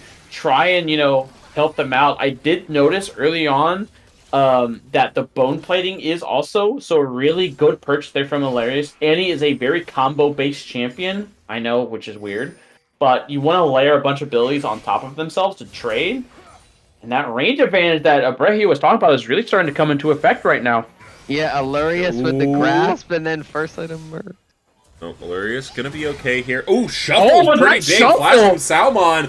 But the suppression on pull onto Zagam, sorry, not suppression pull. I guess it is. You are suppressed, right? In Skarner. Yes. Yeah. Zagam gonna be taken out. Beautiful shuffle coming out there from Ilorius. Yeah, Ilorius with the nice shuffle and the immediate kidnap as well. And it's really interesting. You talked about how most Skarners take Ghost in these lanes. Skarner now has Ghost this lane, and he really not beautiful E again. Salmon getting taken incredibly low. Ilorius gets the kill into the turret, but that turret is cooked. No, execute. Executed. Yeah, execute. Oh, that's so sad. Yeah, Healy Willy showing why he's able to showing why the Skarner pick is starting to become maybe a potential problem for future teams in the financial finals, as able to kind of sit around mid lane and come from so many different angles onto the Salmon. Yeah, really getting creative with this early ganking Skarner heal. Healy Wheelie showing us the power of this brand new Scorpion gracing the Rift. Yeah, it was unfortunate that the Annie and Nocturne couldn't quite kill the Azir in time, but what I noticed that the Annie didn't have stun prepared on her ult. So they weren't able to actually burst down the Azir, and he was able to just instantly shuffle them away. So unfortunate timing there, but really good counter gank by Healy Wheelie. Yeah, and a big thing about that too is I believe the stun was on the Annie W, but Tibbers at this point doesn't actually do a ton of damage because there is no kind of stats coming out effect here on. onto the mid lane. We'll get the fear off here onto Azir, but Aluria's healthy he's enough under just to turret. be able to walk it out. Yeah, and a big win there if you're the side of NLR, because that's the first Nocturne ult of the game done, and Salmon with no Tibbers, but should have it now. But Sun will land, so Tibbers actually going to land Tibbers here. is going to be microwaving a little bit there, but that what's any Q call? Incinerate, or is that her W? Not sure. I think that's It's something cue. like that. We'll call it Incinerate. Tibbers going to do a little He bit was of just kind of microwaving there. beating the fuck out of Azir. I cannot lie. Yeah, I do like the change that a lot of the like passive summonable pets are a little more active now with the Tibbers changes, and I mean Daisy's so hard to deal with, right? Do pet move speeds scale with Okay, the we're gonna have the Hextech ultimate come out here in the top lane. No buff for you is Yeah. gonna be low precision protocol doing its damage. Fail Asian gets a return kill. It's vengeance for what happened level 1. Well, level 3, Yeah. but you know. Yeah, and Shen using that W early to maybe try and get out, but kind of got trapped in that minion wave. So another kill going down to Fail Asian, and gold's still relatively even, but a lot of the gold sitting. Well, I believe a lot of the gold is actually sitting on this 0 over the Annie. So Yeah, Yeah, these- 300 gold difference in the mid lane. Yeah, but that Azir is going to be super tanky because, again, I think just with the range advantage, just farming grass procs off Annie, first item Merc Treads, we're going to see Leandri's going to probably tank on that Azir, and it's going to be very hard to kill while doing tons of damage. Oh, he's Yeah, not so gonna you're sitting at steal one Serpent's combo by Fang. Annie. gone, Maybe. but never forgotten. Mhm. I mean, he might just be sitting on hunting, guys. You never know. I'm still convinced that we need there needs to be an AP shield cut item. I mean, there Oh, used yeah. to be, but That It- well, isn't, what is it? God, my brain. I don't play AP champs anymore. Shadow Flame was the old one. Yeah, Shadow Flame. But that didn't even shield That was cut. like You just terrible, did max. though. You should do more damage against shielded targets. Ooh, We are does gonna that see the the stun coming out stun? here, and the good no shuffle damage. means Alurius just keeps on trucking. Yeah, and that's what's really hard. I like the idea here from Team Popo, but like this Azir is so tanky, you almost just can't one-shot him, right? Yeah, So you're not even close to being able to one-shot him, and we're burning Annie-R and Nocturne R on that. That's Mhm. just tough. Means Feels neither bad. of those cooldowns will be available for this Drake fight here, because it looks like both teams are bringing a number of members up to help. Dizzy Dave having to catch that wave. Inside track will be available here. For Both Team comes up from Popo. Skarner. Ultimate's going to be utilized. Skarner going to find a suppression into the wall, but Long Cannon's going to be like, a huge suppression comes out from Skarner, able to find 3 members of the enemy team, and it's absolute disaster here for the side of Team Popo. Shen ult comes through. Shen ult finds a massive taunt, but it's not in enough time. Healy Wheelie able to find another suppression, and Dizzy Dave is attacking so quickly. Healy Wheelie kiting it out. A couple of missed autos there onto a ward, but it's all going to be good.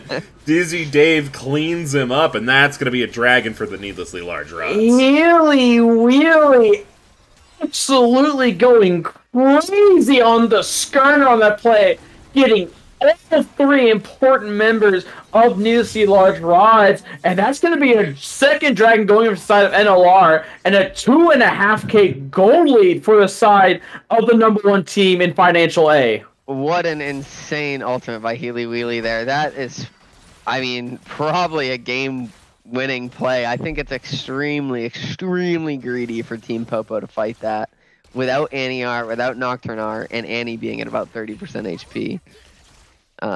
So I think it's going to be a tough climb back into this game for Team Popo. What an ultimate by Healy Wheelie. Yeah, and right now it's kind of like, where are your next plays? Your Nocturne ults have been working. Hilarious does have flash and his ulti here, so mid lane's not really a look. Bot lane has kind of just been chilling under turret this entire game, so that's not a look.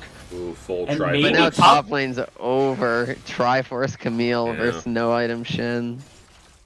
Well, it's a little bit of garage shell Shen, right? He's got the. He could have an item if he wanted it, but You know, he's going for some perhaps gold efficient items. I mean, you know the what is it the boss has been doing on like Rammus top, where you just go Thornmail and then you just build as many chain vests as you can because the item's very gold efficient. I haven't seen that Have you myself. seen that? I haven't, but It I'll actually take your goes word for it. crazy. It's wild. Nice taunting turret for no buff from you, but You The- can't even win a trade with 2 turret shots now. yeah, the physical damage shield is doing so much work in that situation. Yeah, now Dizzy Dave going to be feasting on some plates. We do see 3 grubs. 3 grubs are picked up. Long Cannon is just going to come in here, though, with the ultimate Nocturnal, the secret behind sauce behind, with the TP from Salmon. Huge coming in clutch, and they're going to be able to pick up 2 kills.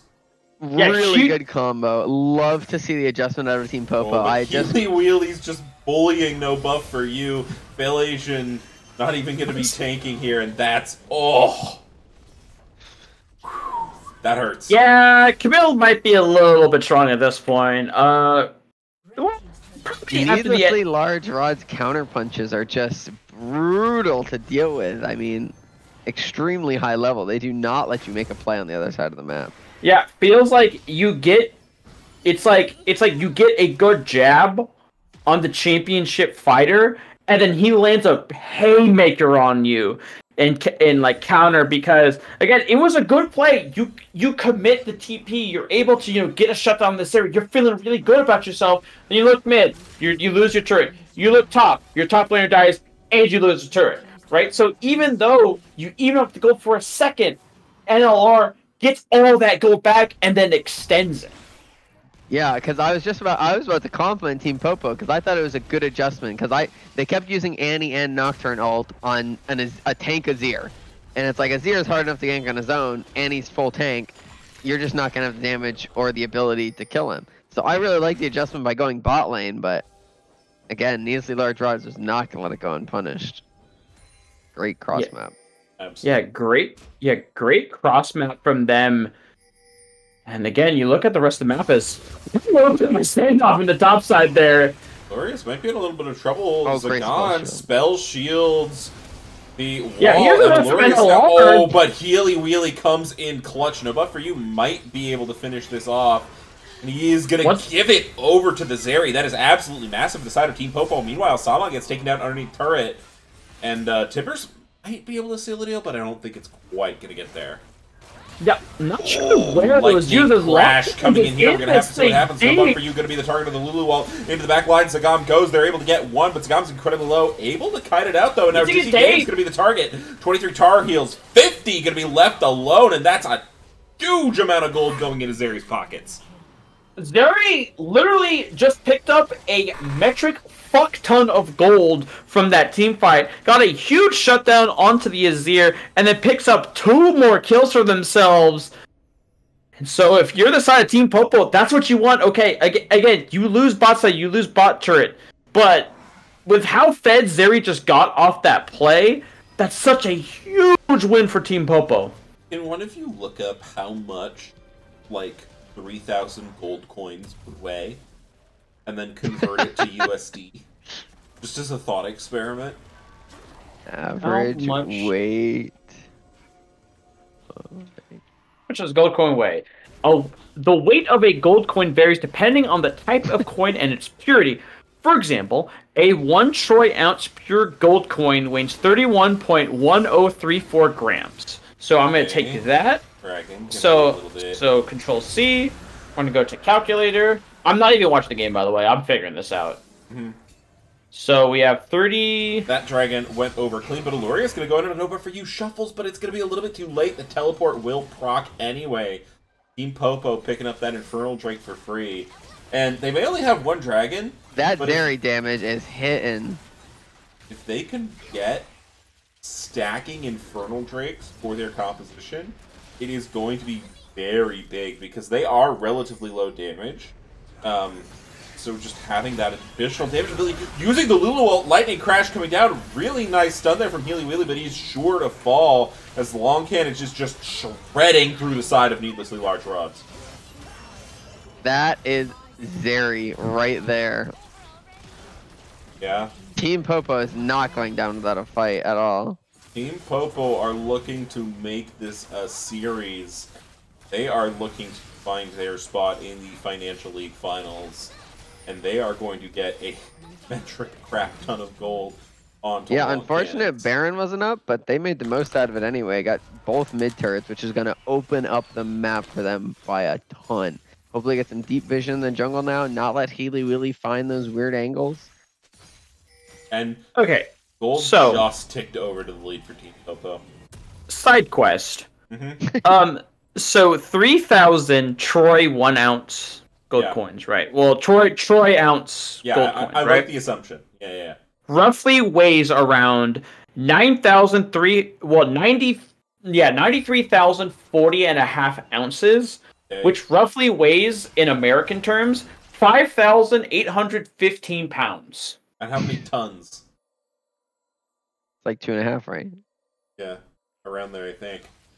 Just curious for the exact number. A ton's 2,000 pounds, I think, unless my math might be failing. Rocket Death Rocket gonna go wide, but so much CC coming in over here on the Nova for you. You Oh, will this get TP. taken down as Needlessly Large Finds find a counterpunch.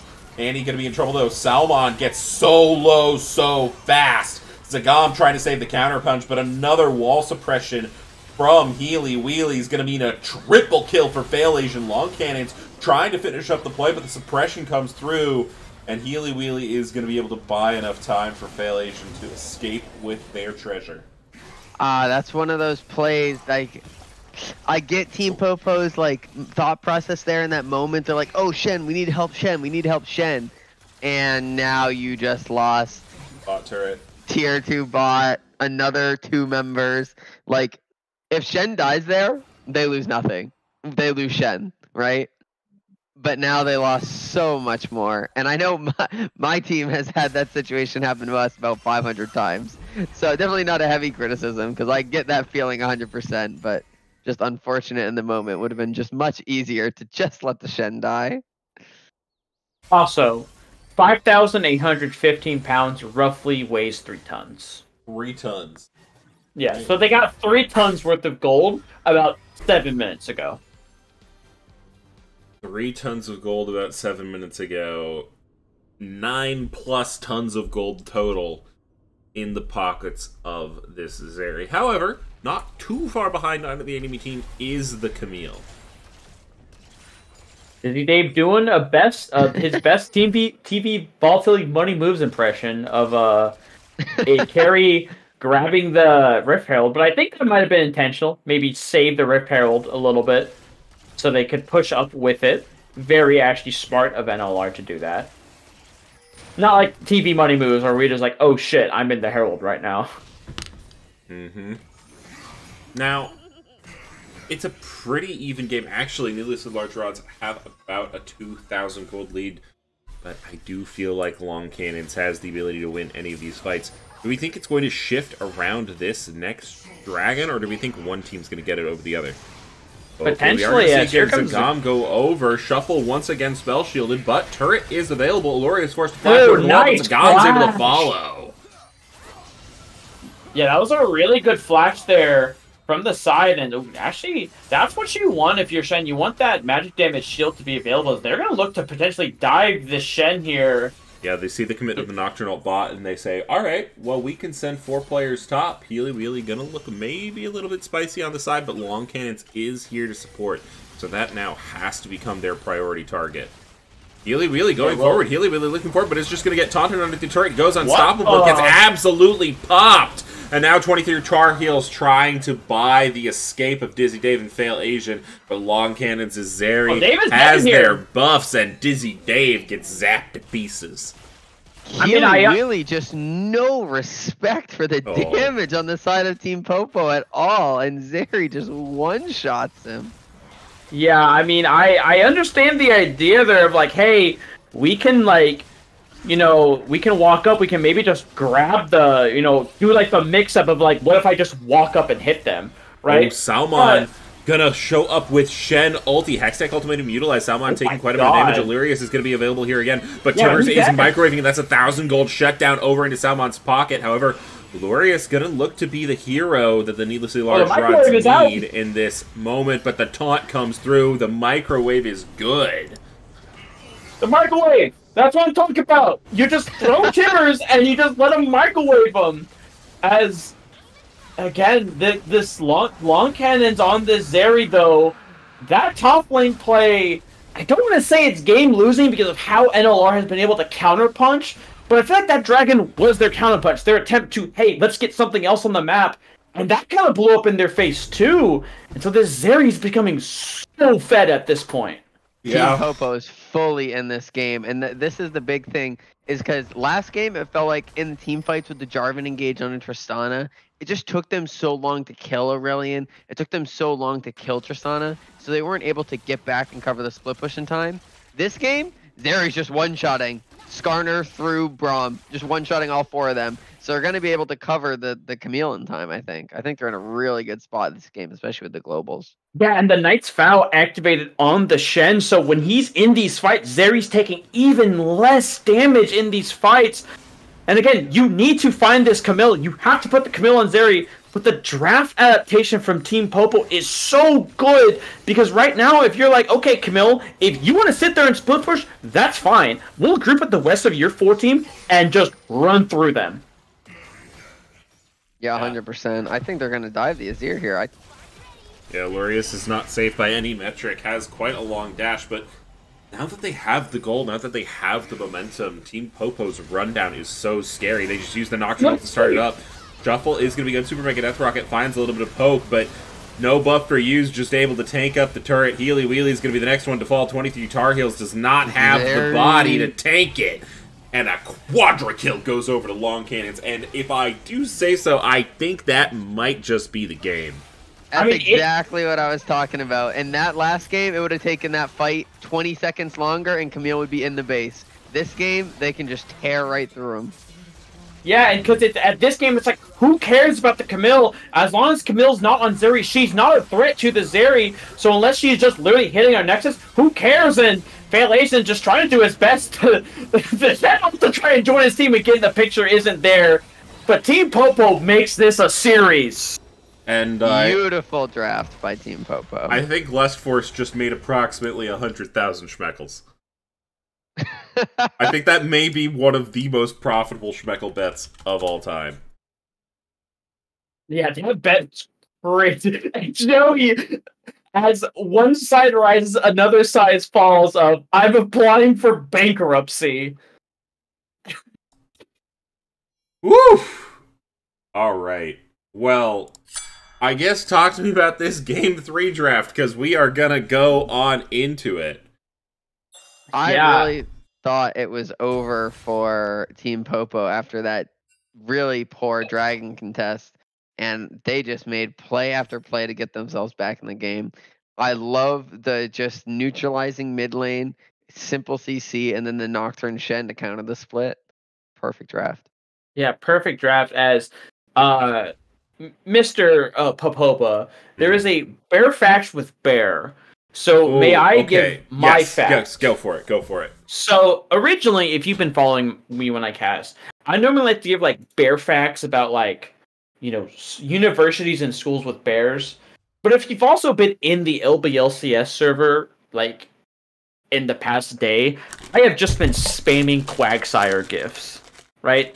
Our current channel status in the casters, to pull back the curtain a little bit, is just a nah, I'd win with a Quagsire saying it. So I'm a little bit of a Quagsire fan at this point. So I'm going to give you guys a Quagsire fact. Did you know... Oh, hold on, Joey. I'll do my Takes Two Tango after this. Did you know that Quagsire's favorite pastime is digging in muddy soil? It loves to plunge its arms into the ground and search for food, often causing a mess in the process. There you go. Nice. Messy. Peter. Love it.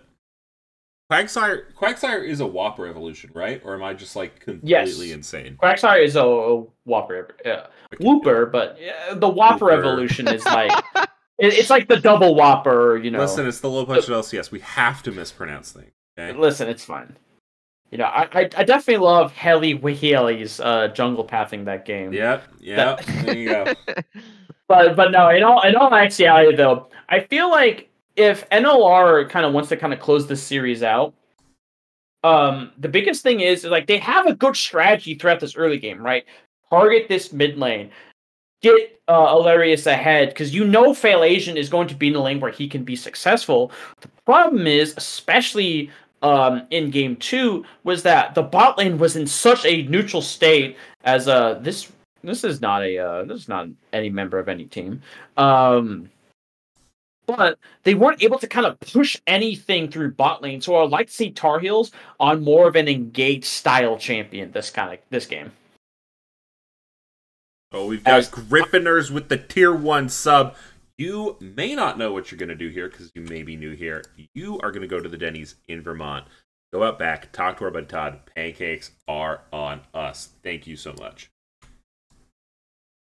Sorry, I was muted because I was trying to go to the restroom really quick. Griffiners is actually my former top laner with the Rat Kingdom. So he was our top laner for that. So he's a former LBLCS player, so good friend of mine too. So shout out Griffiners. Shout out Griffiners.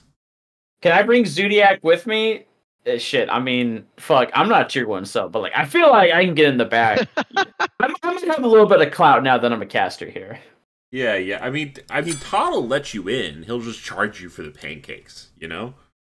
Oh, okay. So it's like I get let in, but I have to pay. That's like kind of the trade-off. Or you could just pay $5 for the pancakes and support the Olo LGLCS hitting at us with the prime. That's true. You are right, Brahio. You know what you're gonna do. You think You're gonna go to the Denny's in Vermont, talk to our buddy Todd. The teams have once again switched sides, so I need to change logos. Pancakes are on us. Thank you for the sub, Hollow. I think Red Side is huge for how I've watched this series play out so far. With how much counterpick topside matters. Topside has been very strong. I hope to see another Gwen ban, but that's personally influenced. I just think the champion is gross, but I don't want to see another Gwen on R5. Okay, no R5 Gwen. One call out. However, I'm sure that Fail Asian will have an R5 pick that will prove to be just as strong. Nice. Hey, if you want to unleash bear facts on us, Ferg of Sun, we are ready, okay? Not only do we have Quagsire facts, but I have a litany of Wikipedia pages pulled up for various animals. They're not bears, but they're facts, so, you know. Griffiners wants to see another ASOL game. We did see an ASOL in game 1 on Red Side for needlessly large rods. So I think there's a very real chance we see it again. We'll see how much they want to go into the scaling. Both these games have been decided pretty early, I feel like. I don't know the exact game time for game 1. I guess it was a little bit longer. Game 2 was shorter. Yeah, game 2, pretty decisive. Game 1, we sort of had Team Popo come out with the first set of punches, and then needlessly large rods had a very, very strong counterpunch, particularly with now I not gonna lie, Exotic. Do either of you know Exotic Panama? No. Okay. I don't. Exotic Panama. If I know who you are, I can cast or compliment you. I don't recognize that username, so I will do my best. Panama sounds great. The Panama Canal revolutionized shipping, so that's like important, right? That's pretty. Right. It's a good username. I like their username, but I don't know them personally. The way Exotic is spelled, I really do appreciate that. Yeah, very solid, and thank you for coming in here and spending your hard-earned schmeckles. Ferg of Sun, I mean, I'm enjoying your chatting's top tier. I love bear facts, so if you want to spam some, I will alt tab and read Wikipedia for like 20 minutes. Okay. I mean, or I could read Quagsire I do. facts. I know Ferguson. That's my viewer. He's the best and biggest Globetrotter supporter. He supported us all season. Shoutouts to him. Shout out to Axe Ferguson. Defender also redeeming Yo, caster compliment. Pax Defender, most down to earth guy in the low budget LCS. Unironically. I swear. No, dude, So like- dude is so chill. I don't know Hacks Defender. I've never spoken to Hacks Defender, but about 5 to 6 to 7 years ago, I used to watch his videos on YouTube. So it's pretty cool to be in the same league as him now. But I think- years and years ago, I used to watch his jungle tutorial videos on YouTube. I don't even know how long it's been. Hacks I think my Defender- biggest. Oh, go for it. I was gonna say I haven't really interacted with Hacks Defender that much, but just listening him talk about like League as a whole is just so enlightening because he's kind of been at the apex of where people want to be. And so it's really cool to get his opinions and see how he views the game as we are actually heading into the draft. Skarner and Zarya banned, but every other band's the same. Okay, keep going. Yeah. The last thing I'll say for Hacks Defender, jungling against you make me feel like there's no way out. Okay, that's Vi goes through. That's gonna be insta snapped up by the NLR. Yeah, Healy really is able to scoop up that Vi. So Team Popo taking away that Skarner, but will give over the Vi. One of Healy Wheely's most comfortable champions, and Team Popo is gonna opt for the Braum this time. So we'll opt to maybe protect this Jinx from this Vi, but I do don't have want these to see sides. Jarvan. I I do don't have want these to see sides Jarvan right here. because Team Popo just saying, you know what, that bot lane you played last game, that looked pretty good. I think we'll take it. yeah, and of course Zeri was being banned away from Long Cannon, so gonna see what they want to pick here. Could see a Shen, could see a Nocturne again. I wouldn't actually mind the Shen. Yeah, there it is. There's that Nocturne. So putting pressure on side lanes. But again, yeah, NLR has put a lot of pressure in this mid lane. So how will Team Popo answer? What will they answer with to try and keep themselves alive, especially the Jinx alive? And now you have the A-Soul coming down from the side of NLR. So a lot of follow-up on these Vi's engage. Yep. Griffin RS is excited about that for sure. True, Big Boom is in the game, so And I like the curve we've got so far from needlessly large rods. We have 3 people who can deal damage, and they come online at very different stages of the game. You've got your early game Vi, you've got your mid game Tristana, and you've got your late game A-Soul. as And we hopefully have a Gwen ban here, and there it is. Thank you. No Gwen in my games. no, Gwen would also maybe like to see a Renekton ban, especially if you are okay with it. But again, it is Fail Asian, so you could. So his champ pool is very limitless. So we could potentially see a Nautilus ban. Maybe I would like to see a Renata taken away. It's actually the Wukong's to be taken away. Another pick that what's his face Fail Asian can go for. I would maybe like to see something like an Enchanter, or maybe something a little bit more that can sustain NLR through these fights. It will just be the Nautilus, though, for the side of needlessly large rods. They engage, and they engage hard. That's what they like to do, and that's what they're going to do. Yeah, I definitely think like. Nautilus Go ahead. Trist is a strong laning combo, of course. Not that Needlessly Large Rod seems to play through that, but they do lock in the Nocturne Shen, so they're going Interesting. cross map again. You guys, my posture right now is both hands are in the air, and I have leaned back from my chair. We have Swanye West, the Birdman himself, Swine In- West. this game. Now, I love this champion. This is my soul character. I'm so excited to see it this game. all right, while I'm going to go get some water, give me a good, 20 to 30 second rant on Swain. Okay, so first of all, Swain right now sucks, right? He is really bad. He doesn't have any mana items that he really likes. I mean, you could go Roa, but Roa kind of sucks. Malignance, you could go, but it's a really fake item on Swain.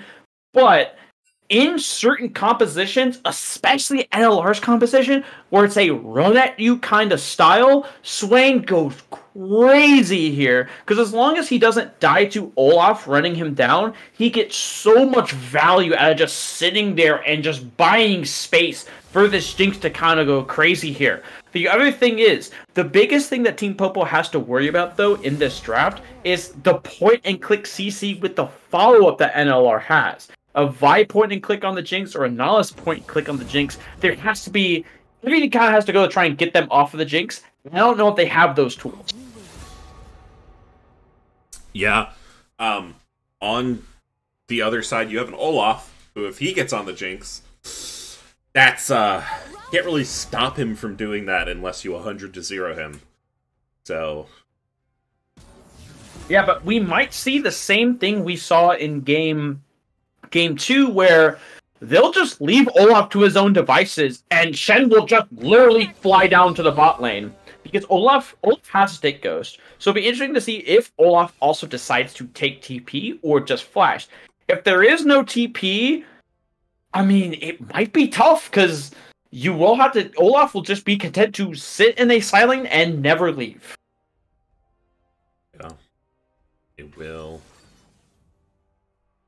Also, the other problem is if Olaf doesn't take Flash, if he goes Ghost TP or something like that, he might find, not that he wants to be team fighting ever, but if they ever have to, I don't think he'd find it that easy to get on the Jinx. If the Jinx gets ahead, like Team Popo's AD carry has seemed to do every game so far, I mean, Jinx will just gun him down. Even CC immune or not, he'll just die. Yeah, so... the other thing is too, and so when I've played Swain, right, I do see Hacks Defender talking about the mana items on Swain. In my opinion, I think that might be the case with Swain bot or Swain support. Swain mid kind of needs it to contest waves, because otherwise you like kind of have to just keep autoing someone and whatnot. But a mana item I really like on Swain, and it's an underrated item, I know Vigar goes a lot, is Shurelya's. Because it's like 200-something% base mana regen, so you get like 7.5 regen back, and it's the big movement speed buff, plus the cooldown reduction actually is not that bad on Swain as the game goes on, so maybe we get to see it. That also might just be a me thing, but I'm really excited to see how the Swain does in this game 3. Yeah, I mean, this is cards on the table, all on the line. One of these teams is done right here. The other team gets to play off of against one of 2 Team Volatility teams in the Grand Financial Finals. TV Civil War. And TV Civil War is happening tomorrow, right? Tomorrow, yes. It is tomorrow at 8:30 EST, 7:30 CST, 5:30 PST. All right. I don't know international times. So if you're an international person, sorry. You're out of luck. Rookie. I mean, listen, I've lived in the Yeehaw state all my life, so I don't need to know international times. Yeehaw! The Yeehaw state. I should have been on Howdy Chef, but, you know. Should have been on Howdy Chef. No, I shouldn't have been. I did play against those guys last season. They were really nice guys. They were a really, really good team, and I'm glad that I'm happy that they were able to have a lot of success that year. All right. Well, we are going to wait on our spectator delays as the Schmeckle bets go in. Another over 100,000 total Schmeckle bet here. God, I want to put my money on this.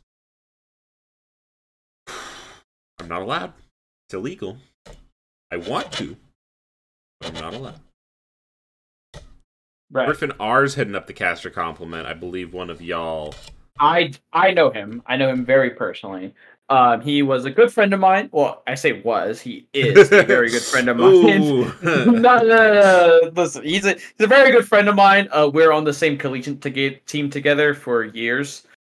We've been on the same LCS team together. He is literally one of the best top laners I have ever played with in my life. I don't know how he loses lane, and when he loses lane, it's literally a shock to me. He's a really good guy. He says Rick friendship. It's Freudian slip of the tongue. But he's a really good guy, really nice guy. Really chill, really fun to hang out with, and I wouldn't be the player I'd be without him. So big ups to him. Big ups. Thank you for that. All right. Someone's asking. Oh, my friend's asking me for a Schmeckle loan in chat. Listen, maybe if we take this offline, we could figure out some sort of arrangement. But can't do it on stream for legal reasons. You know. I mean, you know, like, I mean, you could. I don't know how would you loan someone Schmeckles? How would I get them to him? So you just give him your account. Hmm. I have no idea. I have no idea. Nice. But Actually- so the only way though I see this Swain not doing well. Oh, No. Zodiac. Yep, You I got did a see it. 10er. But before I take, I actually didn't do Joey's 10, so I'll do 20 here. The only way I don't see the Swain pick working out is if he took the dragon Swain skin, because that skin sucks. Like Capeless Swain is like, you know, top 10 worst skins in the game. Yeah. All right, I'm doing my 20. It is Dragon Master Swain Yes. in the mid lane. All right, well, womp womp, womp womp, and Water makes finals. Okay, so to answer your question, Griffin RS. So it takes 2 to tango. What you do is you put a number 1 through 10, and you put a caster, right? So what that does is that makes us drink. Normally is a coriander or any beverage of our choice. For that a lot amount of time. So I have 20 seconds. I'm gonna shut up now. So you guys got it. That's my can right there. We'll leave it up to your imagination what's in it.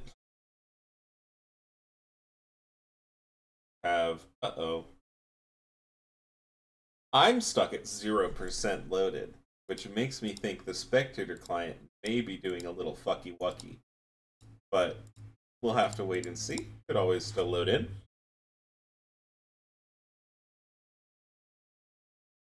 But I do have a similar concern for the Jinx that I had the last game that we saw with the Jinx is just so immobile, and with a Vi. oh, Oh, we're in. we're in.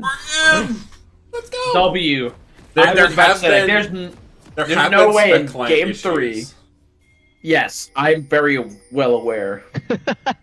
And we do have Just Supa redeeming a waffle.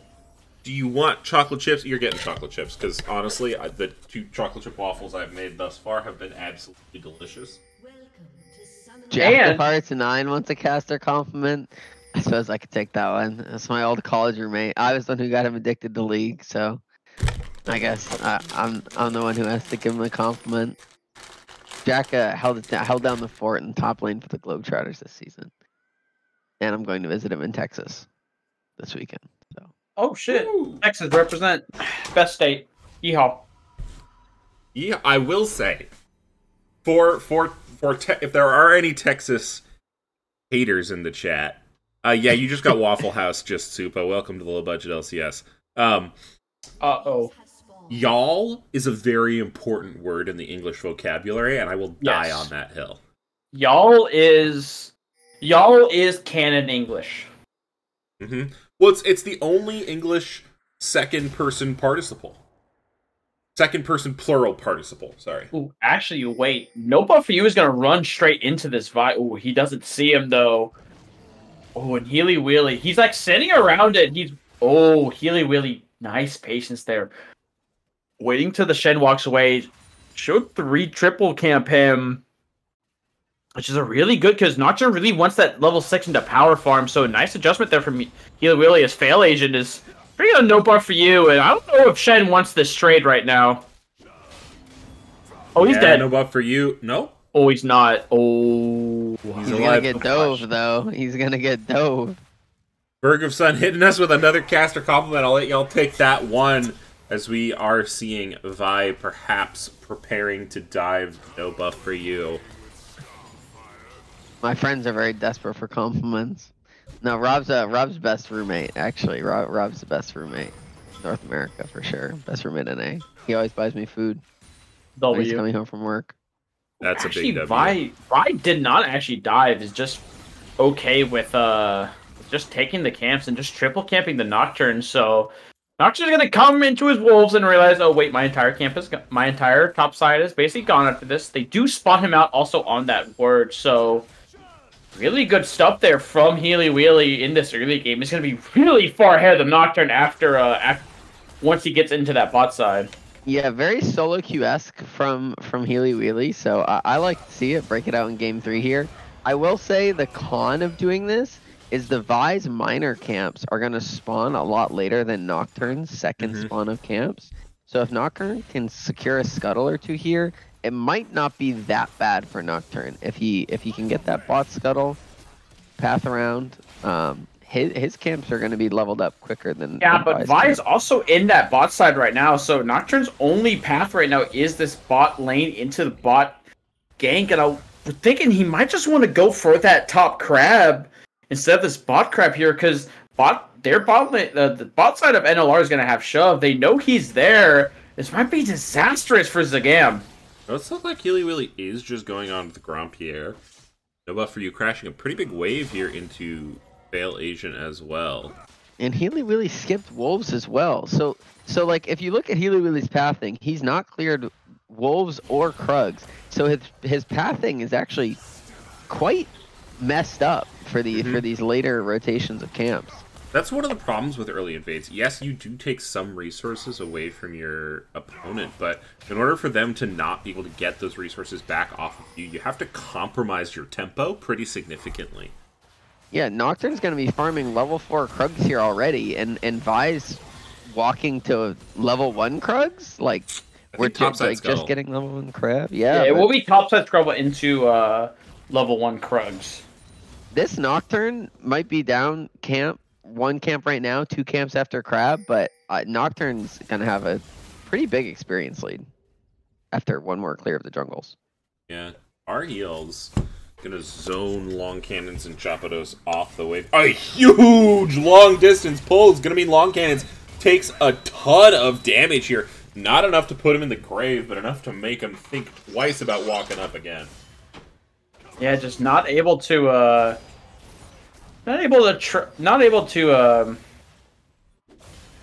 find anything on there. I didn't see any auto attacks laid onto Tar Heels, so was able to potentially get that stun off, and that's the big thing with Braum into Nautilus. The idea is when Nautilus goes in, you're able to get an auto off onto him, so you're able to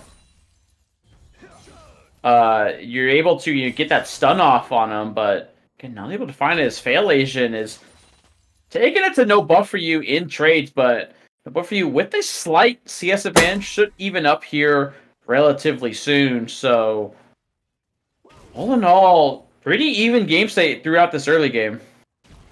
Yeah, very even. Both teams, I think, it's a game 3. It's semifinals. Both teams know what's on the line here. It's win or leave. So going for those aggressive plays are a little bit more dicey when you know that it could make or break your whole season. Yeah, and really trying to play really cautious, but again, the scaling is back on the side of Needlessly Large Rods, because you do have, again, that Asol, and game 1, I know he wasn't really the focus, we're all really focused on that Gwen, but Hilarious on this Asol was able to get so much work done, as no buff for you does land the taunt, but Fail Asian cracking him with some more axes. Yeah, and what do we think about the Grubberment this game? Because I think if Fail Asian has grubs, it's potentially very challenging. Busy Dave as well, actually. But yeah, I think if Fail Asian ever gets grubs in any game, it's challenging, it seems like. But especially on this Olaf, I don't think he's going to be joining these team fights. Yeah, like, once those grubs kind of go down, it's really hard to kind of deal with them in silence, because they do so much work. Yeah, and it looks like Team Popo did recognize this, and Nocturne actually just sacked his bot camps to come do these. Again, he had third cycle of Krugs up and his second red buff, and he could have gotten 6 off those camps, but sacked those for grubs, which I think is honestly a smart decision. Now, okay, for both of you, what are your opinions on doing all 3 grubs? If you're mainly doing grubs for denial, like I feel like you may be doing in this team, sure, you like having all the grubs, it's nice on Jinx, but this comp is going to want to play together as 5. What do you think about the concept of taking 2 grubs, so that if the enemy jungler goes for grubs, they can max get 1 grub, and you can potentially time out the second grub spawn? I don't hate Yeah, I don't hate it, but I think in this specific situation, he was waiting for his topside camps to spawn anyway, because he wasn't going to do 2 grubs, walk down to his botside camps, and then path up again. Like, you're going to just do all 3 for the experience, and now your topside camp's up, and you can just path down. So I like it. I dig it. I think it depends on the camp timing. As with everything in League, I think the answer is it depends. It depends. Yeah, absolutely.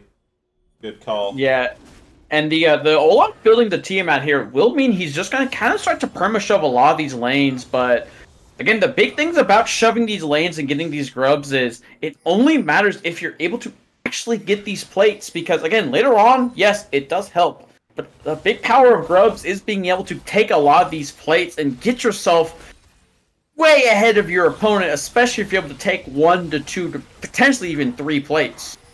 Yeah, and this game is so dead even. Gold is pretty much match for match across the board. Grubs versus Drake. Ooh, no buffer. You managed to find the taunt underneath the turret. Fail Asian's going to tank 2 more turret shots than he was betting on, but is going to be able to heal up off of this wave by proxy?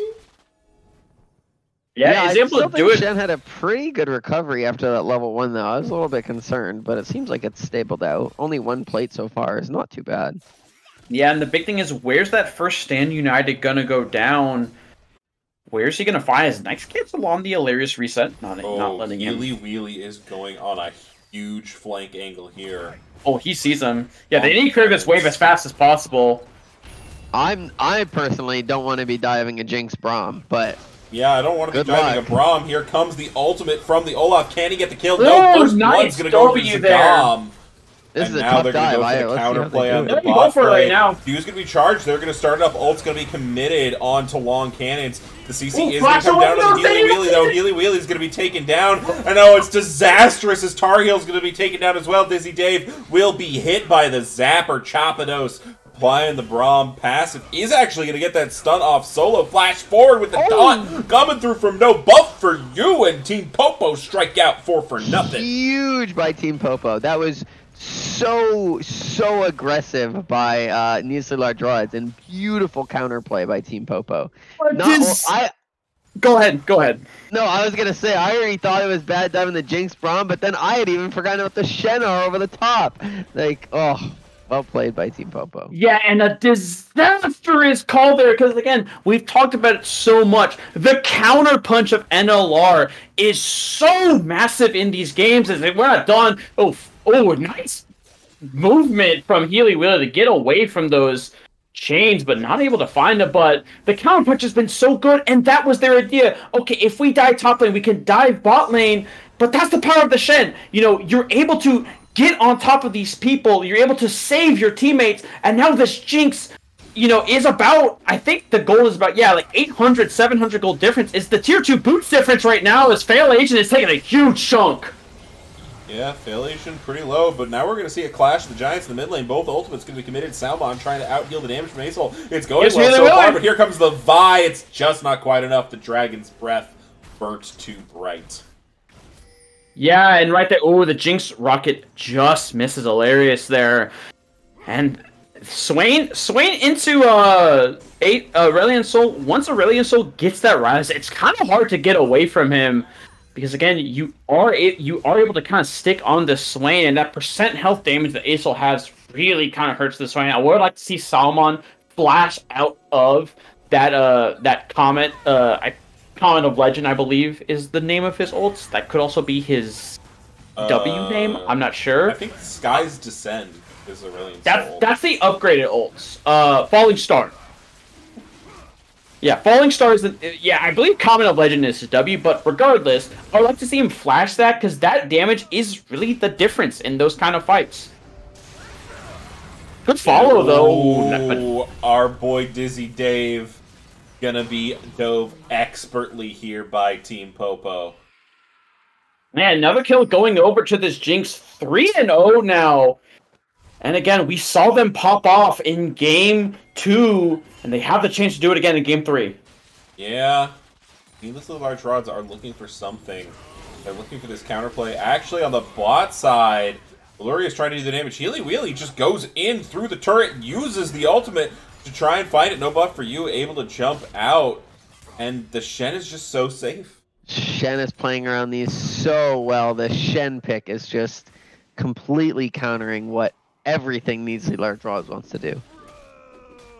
Yeah, and the other thing is, too, that Swain W really deterring that dive because you don't know. The biggest thing about Swain is you don't know where he is once he drops that W, especially if he's not on vision. So there's so much threat. Like, oh, he could be coming up right there. He could be a ways away. You don't know. So the fear of the unknown really playing into effect here.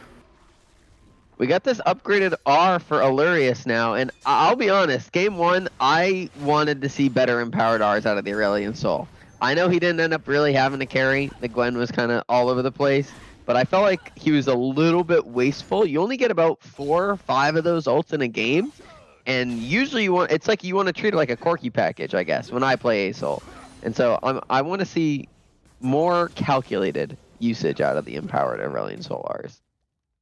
Yeah, and the other thing is, too, is, again, you do have a gold lead on the Jinx, but Tristana is able to kind of somewhat keep pace. Again, a lot of that gold lead is in these upgraded boots and the extra daggers, so in a straight-up fight, Jinx will out-DPS the Triss, but you would like to see Jinx, again, you gotta keep this snowball going if you're the Jinx. You cannot also give over this shutdown. That is the eye of their attention right now.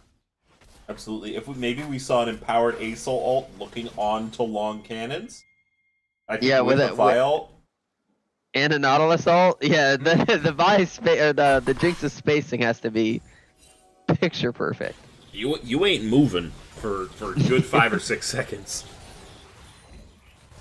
So yeah, and that's the biggest thing is the disengaged game 2 was really big because you had all these shields and the knockups and the polymorphs, but this game, it's not that high. Here comes the Vi. One ult's going to be committed. The flash is going to go away. That's going to be 1 flash plus ult for 1 flash. But I think you definitely take flash for flash when you get the 80 carries flash. That is a huge shutdown for your support. Yeah, slightly underrated note there, won't get talked about. Long cannons walking, trying to get out of vision there, really impactful because then the Vi couldn't see them for the follow-up, so really, really underrated movement there from long cannons to, get out of that play. Absolutely. We are going to see Herald actually going into the pocket of Zagam, while 3 other grubs were picked up at some point for the Needlessly Large Rods. Don't know if we saw that, but... Healy Willy's back, though. He's still down here. They don't know he's down. I believe they should not know he's down here.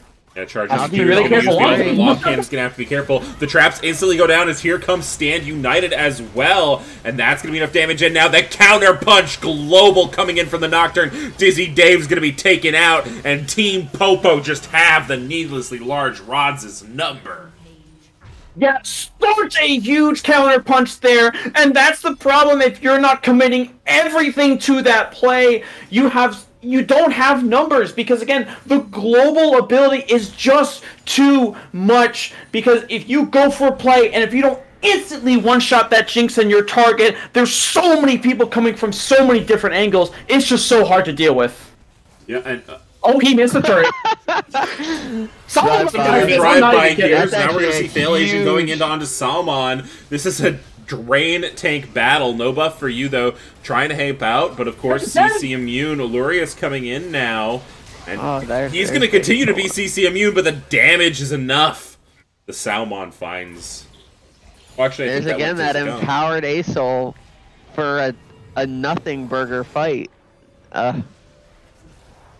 Yeah, and listen, we did have to see one Team Volatility Money Moves Memorial Herald Drive this game. We did get to see it, but what's most important though is even though the kills and the individual gold and the items is heavily favoring the side of Team Popo, the turrets and the map pressure and how far you can step up right now is favoring the side of NLR. They have both outer turrets down.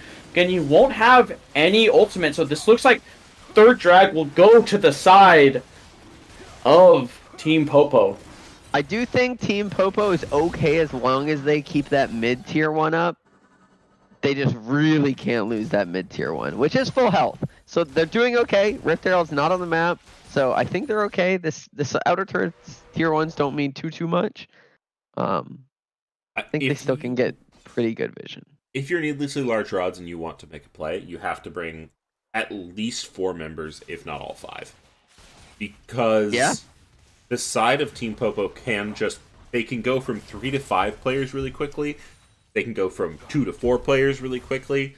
So, I mean, if Swain's there, you need all 5. If Swain's definitely not there, you maybe can get away with 4. But FailAsian is just going to want to be splitting up here in this top lane. So, I think it's going to be a little bit hard for them to make plays around the map.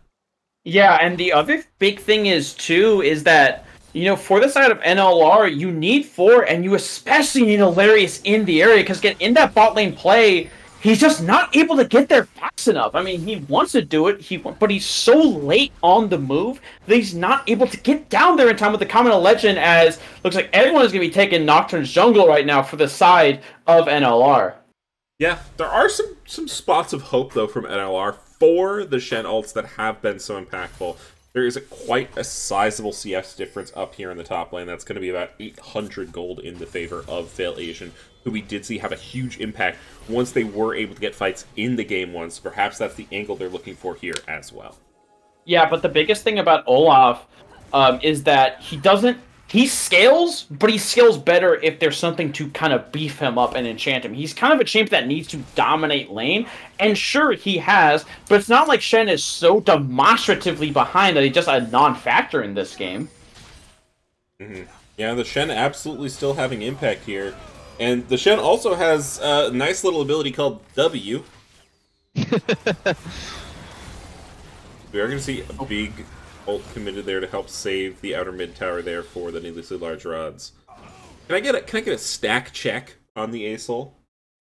He's at almost 200, so 198. 198. Not bad. Pretty good. Pretty good. I think it depends how much you can really get in fights. Now after the changes, lots of people coming up here. He's so much in trouble Ragnarok right can be now. popped instantly, but the Super Mega Death Rocket is clean, and Zagam's going to be able to pick that one up.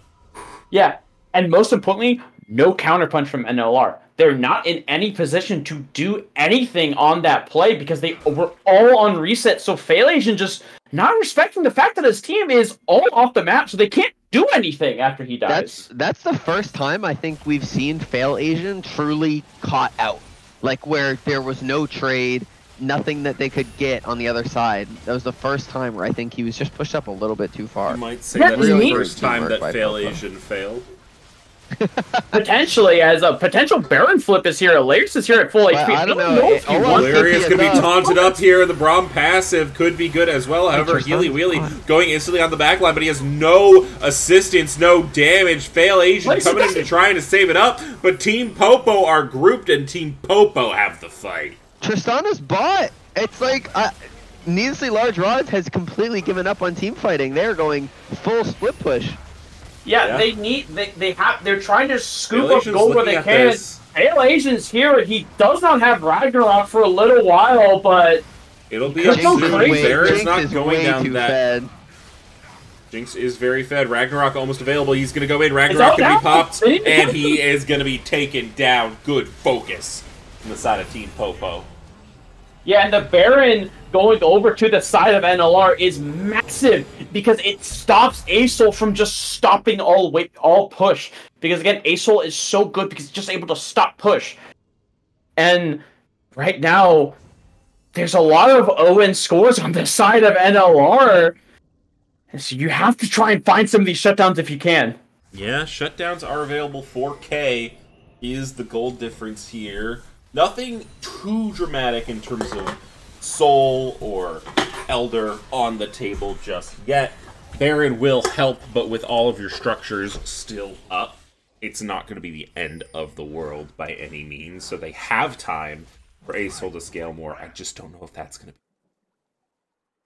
Yeah, and right now, if you're the side of Team Popo, you have to accelerate this game at this point. You cannot just let Asol keep scooping up CS and scooping up stacks. You have to try and accelerate this, and if you're NLR, you have to slow it down. You have to find a pick to stop the snowball All Jinx needs is one reset in front of a turret, and that's 3-4 turrets gone right there. Yeah, but look at Dizzy Dave right now. He's in the top lane. He wants to just try and get this pick done right now. Right now, Team Popo not taking down these structures as well as they should. Glorious running. Not going to be hit by that Braum ult. Good attempt. Yeah, good look. And Dizzy Dave is sort of taking... Oh, Sky's Descend there used yet again. Sort of hold on to that mid turret. Yeah, but it's once again to slow down the snowball. They're trying to slow down this game, and they're doing a really good job at it. Mm-hmm. Yeah. This is the word. This is why Jinx is a blue 1 pick, though. Again, all it takes is one reset, and all that hard work you did stalling is just completely shattered. Yeah, and right now they are able to crack this And we're mid about lane. to see it here. This is going to be mid tier 1 and 2, I think. Yeah. Stand The United Braum. is available. Yep. Paranoia is available. This is Jinx. Crazy. And right now that bot lane is crashing. They're going to rotate down to it, and Shen Yeah, really more than good willing to rotations. just sit here and soak pressure away from Fail Asian. And right now, again, but again, I that gotta dive Ace wave clear is just not enough. impactful, but it I won't just matter. They didn't quite know where Neasy Large were, but they had. I think they had a window there where they could have dove with Nocturne. Yeah, they could have tried it, but I do respect the idea of, hey, let's just keep it safe. We're in a massive position. We're in a huge goal lead right now. We don't have to worry about anything right now. Absolutely. Play it safe. Maybe don't be too aggressive. You might give a shutdown that you don't They definitely want. got what they needed. The problem here with these large rods, they get objective bounties, but they've already taken too many objectives where it's hard for them to get the bounties at this point. No, That's tell top my tier team too. not to That's take true. turrets early so we can get bounties on them Write later. that, yo, write that down. Write that down. We are going to see Fail Asian relentlessly pushing down this top side, but it might be a little bit challenging here. Lots of members of Team Popo can come for the counterpunch. Dizzy Dave notably not on the map Just right now. waiting. Fail Oh, Asian's he's just gonna waiting for run this turret. into the turret. Now going to pop Ragnarok, try and hit No Buff for You, but No Buff for You cannot be hit by autos all the time, and Oh, he's They dying. left Jinx alone? Oh my Oh, god. that's such a disaster. wait, who got that kill? Oh, Alurius. Aurelius It's the saw Ace Soul. Aurelius. Yeah, and you just Yeah. can't Oh, leave no. Jinx alone there. That's not Oh, great. that's And this outer mid turret, I mean, they have to respect the strength of Team Popo, but the Tristana bomb means that it's going to be okay. Chapados with a nice flank, though, means that Dizzy Dave is likely going to die here. Dizzy Dave actually Oh, doing a he's fair dead amount of too. damage Dizzy on Dave the might die. counter punch. That's going to be Zagam falling on the back line. It's going to be only Alurius left alive. A triple kill for the Salmon. Salmon with a huge play there. Picks the Trist out of the air. They're gonna run to this top turret here, and you know we were saying like, oh, why'd you leave the Jinx? Why'd you leave the Jinx? Well, who needs her? Yeah, that's really well played by Team Popo. Again, I think they brought too many for the Olaf. I think Shen and Nocturne could have easily handled it. I mean, you saw the Shen almost could 1v1 the Olaf at that point. But they had Swain and Braum coming from top river to come flank him, so. Yeah, and right now they are just gonna full open up this siege on this top lane turret. I'm not sure how much Fail Asian can do, especially with everyone else Ragnarok off the available. map. He's He's just just gonna gonna pop it. Ragnarok to maybe try and clear this wave, but not able to find it. Another turret for the side of Team Popo. Big cooldown, because this Olaf at 05 without ult is a melee minion. That's brutal, but perhaps true. I mean, huge credit to No Buff for You, particularly in these last two games. Absolutely neutralizing Fail Asian, who I think, I'd heard whispers and rumors between what I've been hearing prepping this. Healy Wheelie, though, going to look for a pick onto the Braum here. Nocturne Ultimate going to be utilized. Skies will descend.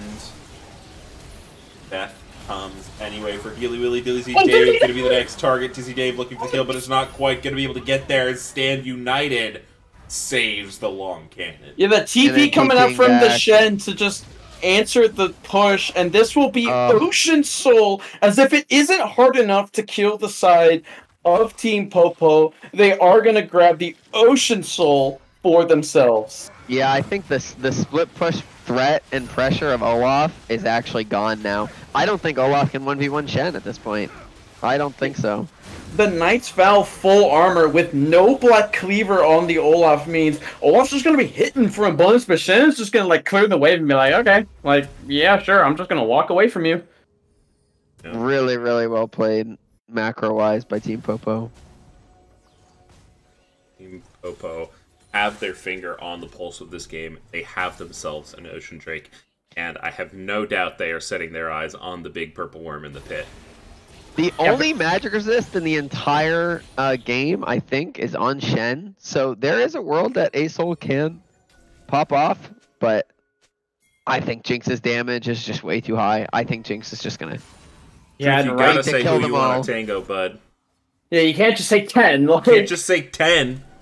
but if I have known NLR, is they have pulled some games out from the complete brink of disaster. Again, I referenced that first game. They're down and kills the entire game, and Fail Asian just split pushes his way to victory, as that's at 10 seconds for me. Hold on, let me take this drink. Take that drink as I can take over for you.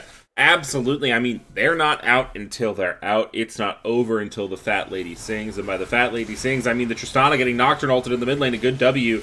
Gonna keep her alive for now. But this guy's Descender gonna utilize the Super Death Rocket. Comes over the top. Long Cannons goes on a killing spree. And that is going to secure their priority for Herald. And that's another Sky's Descent used on a solo target for nothing. The Sky's Descent just have not been able to find anything. As Failures get a TP, this might be a laxist effort here from NLR. Yeah, they're looking Healy Wheely is going to be able to find the ult in the bot lane, and meanwhile Ragnarok is going to be using the long cannon. Stand United is good, but it may not be enough. However, there might not be enough damage left on the needlessly large rods to finish out the fight. Illurius being taken incredibly low by Salmon, and Tar Heels was left alone to try and finish off the Beef Boys for the side of Team Popo. They managed to kill long cannons, but it's just a little bit too little too late.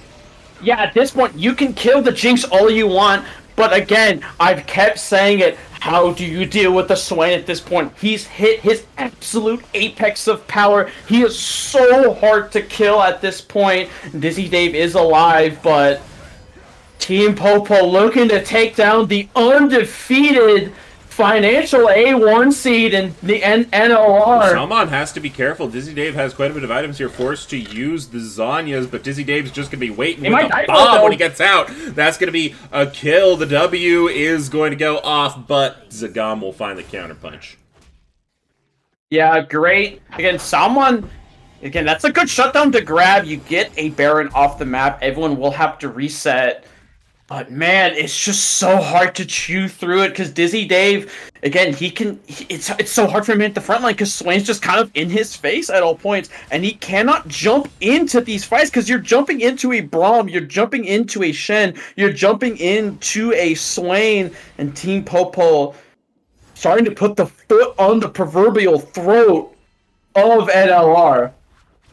Yeah, huge props to Zagam as well in this Nocturne because he's playing it so well. He's playing it like such a disengaged Nocturne. I think a lot of times when you think of Nocturnes, you think of, oh, just go in, dive the AD carry. But that is not really how Zagam is playing it. They're trying to engage onto long cannons.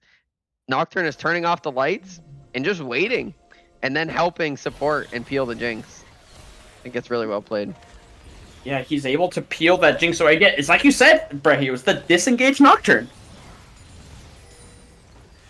It's really hard to follow up on the engage of a Nautilus and Vi when you can't see anything. I can't see! Listen, Nocturne's like turn your monitor off champion. Like, oh fuck, I didn't engage, I turned my monitor off there. Listen, there's certain champs where when they're in the game, all you're allowed to say in comms is just I can't see. Nocturne? And yeah, look at these fights now with the Olaf and Shen. Yeah. And getting the better half of this. Olaf falling so far behind. And right now, Team Popo are kind of just strangling the needlessly large rods in their base. what kind of counterpunch they can come up with as Baron Opinions are encroaching onto their Nexus turrets.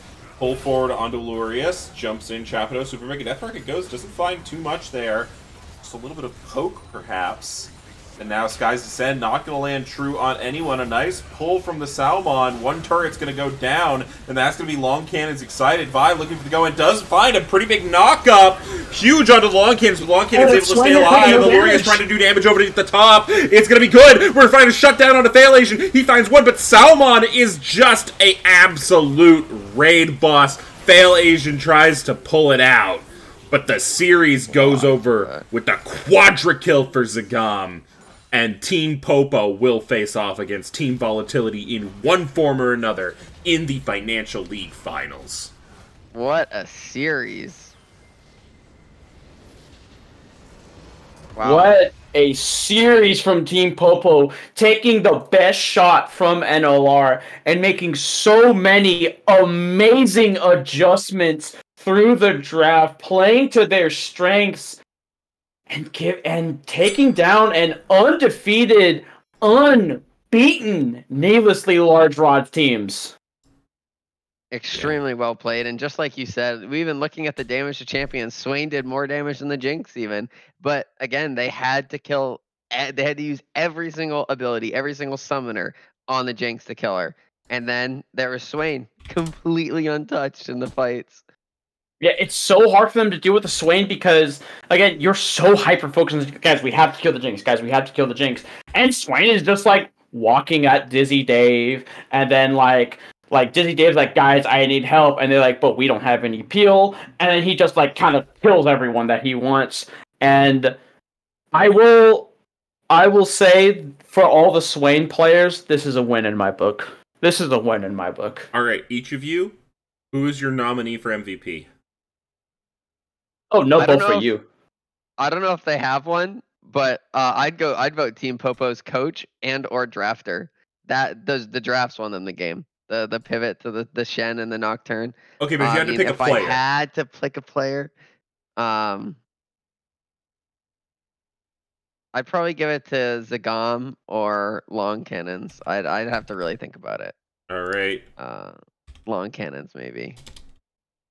Yeah, I would give it to No Buff for You because I don't think people understand how good Fail Asian was this season. And No Buff for You literally played weak side, took him behind the woodshed, and beat the fuck out of him on weak side. Yeah. Your MVP poll is up. We've got Salmon, No Buff for You, Zagam, and Long Cannon. Salmon was my addition to that list. You've got 2 minutes. Corruption is allowed, so spend those hard-earned schmeckles. Would we want to do an interview for this series, potentially? That's what the MVP is, yeah. Oh, okay, makes sense. Sorry, I wasn't sure. Listen, it's like my 5th cast of all time. Like, you know what I mean?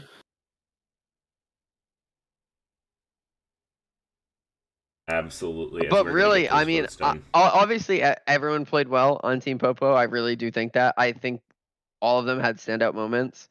To be honest, I think even one call out was Chapados on that dive where I said before, I was like, I don't want to dive at Jinx Braum. Braum played that to flash, knock them both up. I mean, played it flawlessly. And I just think everyone deserves credit. But the biggest difference I noticed from games 1 to games 2 and 3 was drafting Shen Nocturne, drafting the globals. It completely countered how Needlessly Large Rods wanted to play the game. Yeah, and the other big thing is how well, especially in Game 3, I can't talk about it enough. NLR, having played against this team, having lost them 0-2, the biggest thing I can say about NLR is their counterpunch is so good. But Team Popo literally made plays, there was no counterpunch. They made plays, got advantage, and that was it. NLR could do nothing in response. So huge credit to their kind of call-outs and how they kind of manipulated the map to get in those positions. We are going to see, it looks like we have a bidding war here, as my cat's trying to eat a waffle. Zagam versus Long Cannons. Long Cannons contributing 5,000 channel points to that bet. Zagam, I'm gonna go ahead if you are listening. I love when a jungler gets MVP because all junglers deserve MVP all the time.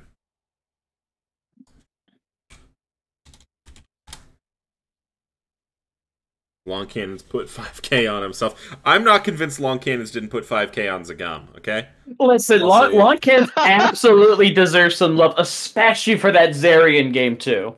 That was unbelievable. I mean, the team said, hey, we trust you. And Long Cannons absolutely delivered. So, kudos. Truly.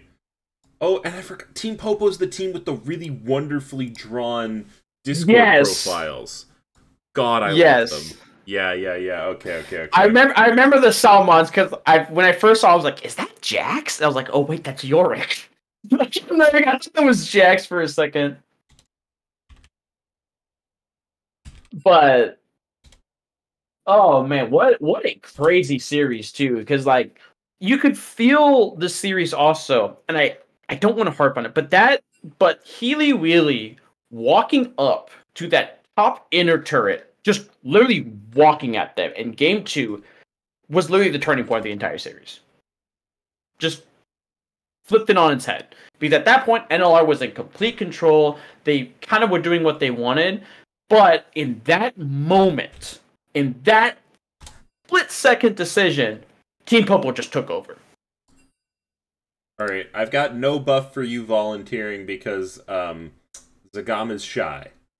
So, no buff for you. Welcome to the broadcast. Congratulations on the victory.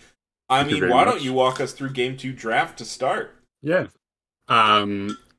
We saw basically Game 1 that the split push from Fairasian was just too good. So we had two main ideas. Either I can go for the counter pick because we were red side, and try to match the split push, or go for a more team-oriented thing where we can just steamroll their team. We tried that and it worked pretty well with the Shen pick and the Nocturne to better dive in, because we saw also that game 1 Jarvan couldn't dive in as much as he wanted to. So yeah, that was basically the idea. We wanted to play bot side. We have a really strong bot duo also. So that was pretty much the thought process. All right. So talk me through, especially because we were talking about it on the cast, and I'm sure you guys felt it in the games. How were you guys able to kind of manage a lot of needlessly large rods counter punches? Because it felt like, especially in game 1, and then kind of in the early goings of game 2, you guys would make a play and you're like, oh, hey, we got some kills, we're feeling good. But then you look across the map, like, oh, they're getting a bunch of other stuff. So how are you able to kind of maybe like maximize on your opportunities, but then also limit the amount of counterpunch that NLR got? Yeah, the Tristana with the grabs who could push a lot of side objective while were doing like dragons and stuff, which was pretty hard. So we are really like a team fight oriented team, and we wanted basically our plan match basically was to get as many drakes as possible early on so that we could start the stacking, get the soul, which was extremely good, especially in game 3 with the Ocean Soul on the Swain to make him unkillable pretty much, and then turn that into being able to win Baron fights and then push with the Baron. As we saw in game 3, we were down like I think 3 or 4 towers, but we managed to get a good Baron and then also get 4 towers in exchange and just steamroll from there. All right. Any more questions for our esteemed winner here before we move on to sort of the wrap up? So I guess my final question would be, obviously, first, I guess like a preceding question to that. Were you on the Team Popo team in season 10? Yeah. Okay, Yeah, so I was at the final. so you did beat the Rats. Okay, just Yeah, wanted we to make did. sure. Yeah, it's the same Makes- roster. No, everything yeah, is the same. I was the Rat Kingdom mid laners. Oh, okay. So I just want to make sure. But so how does it feel like getting back into finals, like a position that you guys were in, 2 seasons ago? Yeah, it feels really good. We were really sad to not win the finals. It was a really close series, and we took a season off, and we just had the edge to go for the win this time. So we're pretty close, but it's not won yet. But yeah, we're hyped for it. We've had a bit of a rough season this time, but we managed to come back strong and show that we are a really good team. So hopefully we can get the win this time. Well, I for one can say that I am very excited for whoever will play you guys in finals. Of course, I am on one of the teams that may play you guys in finals. Yeah. But I have and we screamed against each other. It was a nice series, that was a very fun scrim. I can't say that was a very fun scrim. So, hopefully we can get a second rematch in the finals. That would be sick. Yeah, for sure, my man. Well, speaking of, who do you think, we have a question in the chat, wins the Team Volatility Civil War that's happening tomorrow? I haven't followed too much the financial A teams. As I said, we scrimmed against Project Volatility Team Money Moves, and they were really good. So yeah, both teams are really great. It's hard to tell. I think I put my money on the Team Volatility Team Money Moves. Yeah, sorry. All right. You heard it here, chat. Yeah. You heard it here, chat. I have 10,000 schmeckles because of tonight, so now they're gonna be put on the line. Well, do you have any league-based streamers you want to direct us toward as we raid out at the end of this stream? Right now, not really. I don't know. There's Drew. He's sweeping Drew Tooth. Anybot is up. I don't know. I mean, Pobelt is streaming. Pobelt was good. Belter. All right. We'll prep that one up. Thank you all for joining us here at the Low Budget LCS. I've been Popoba, joined by Brio and Zodiac, as well as the victorious No Buff for you. And Zodiac, why don't you take us out with your classic catchphrase? Well, of course, everyone in chat, everyone at home, all the young kids, middle-aged Americans, and elderly people watching, make sure you stay in school, you do your vegetables, and you eat your drugs.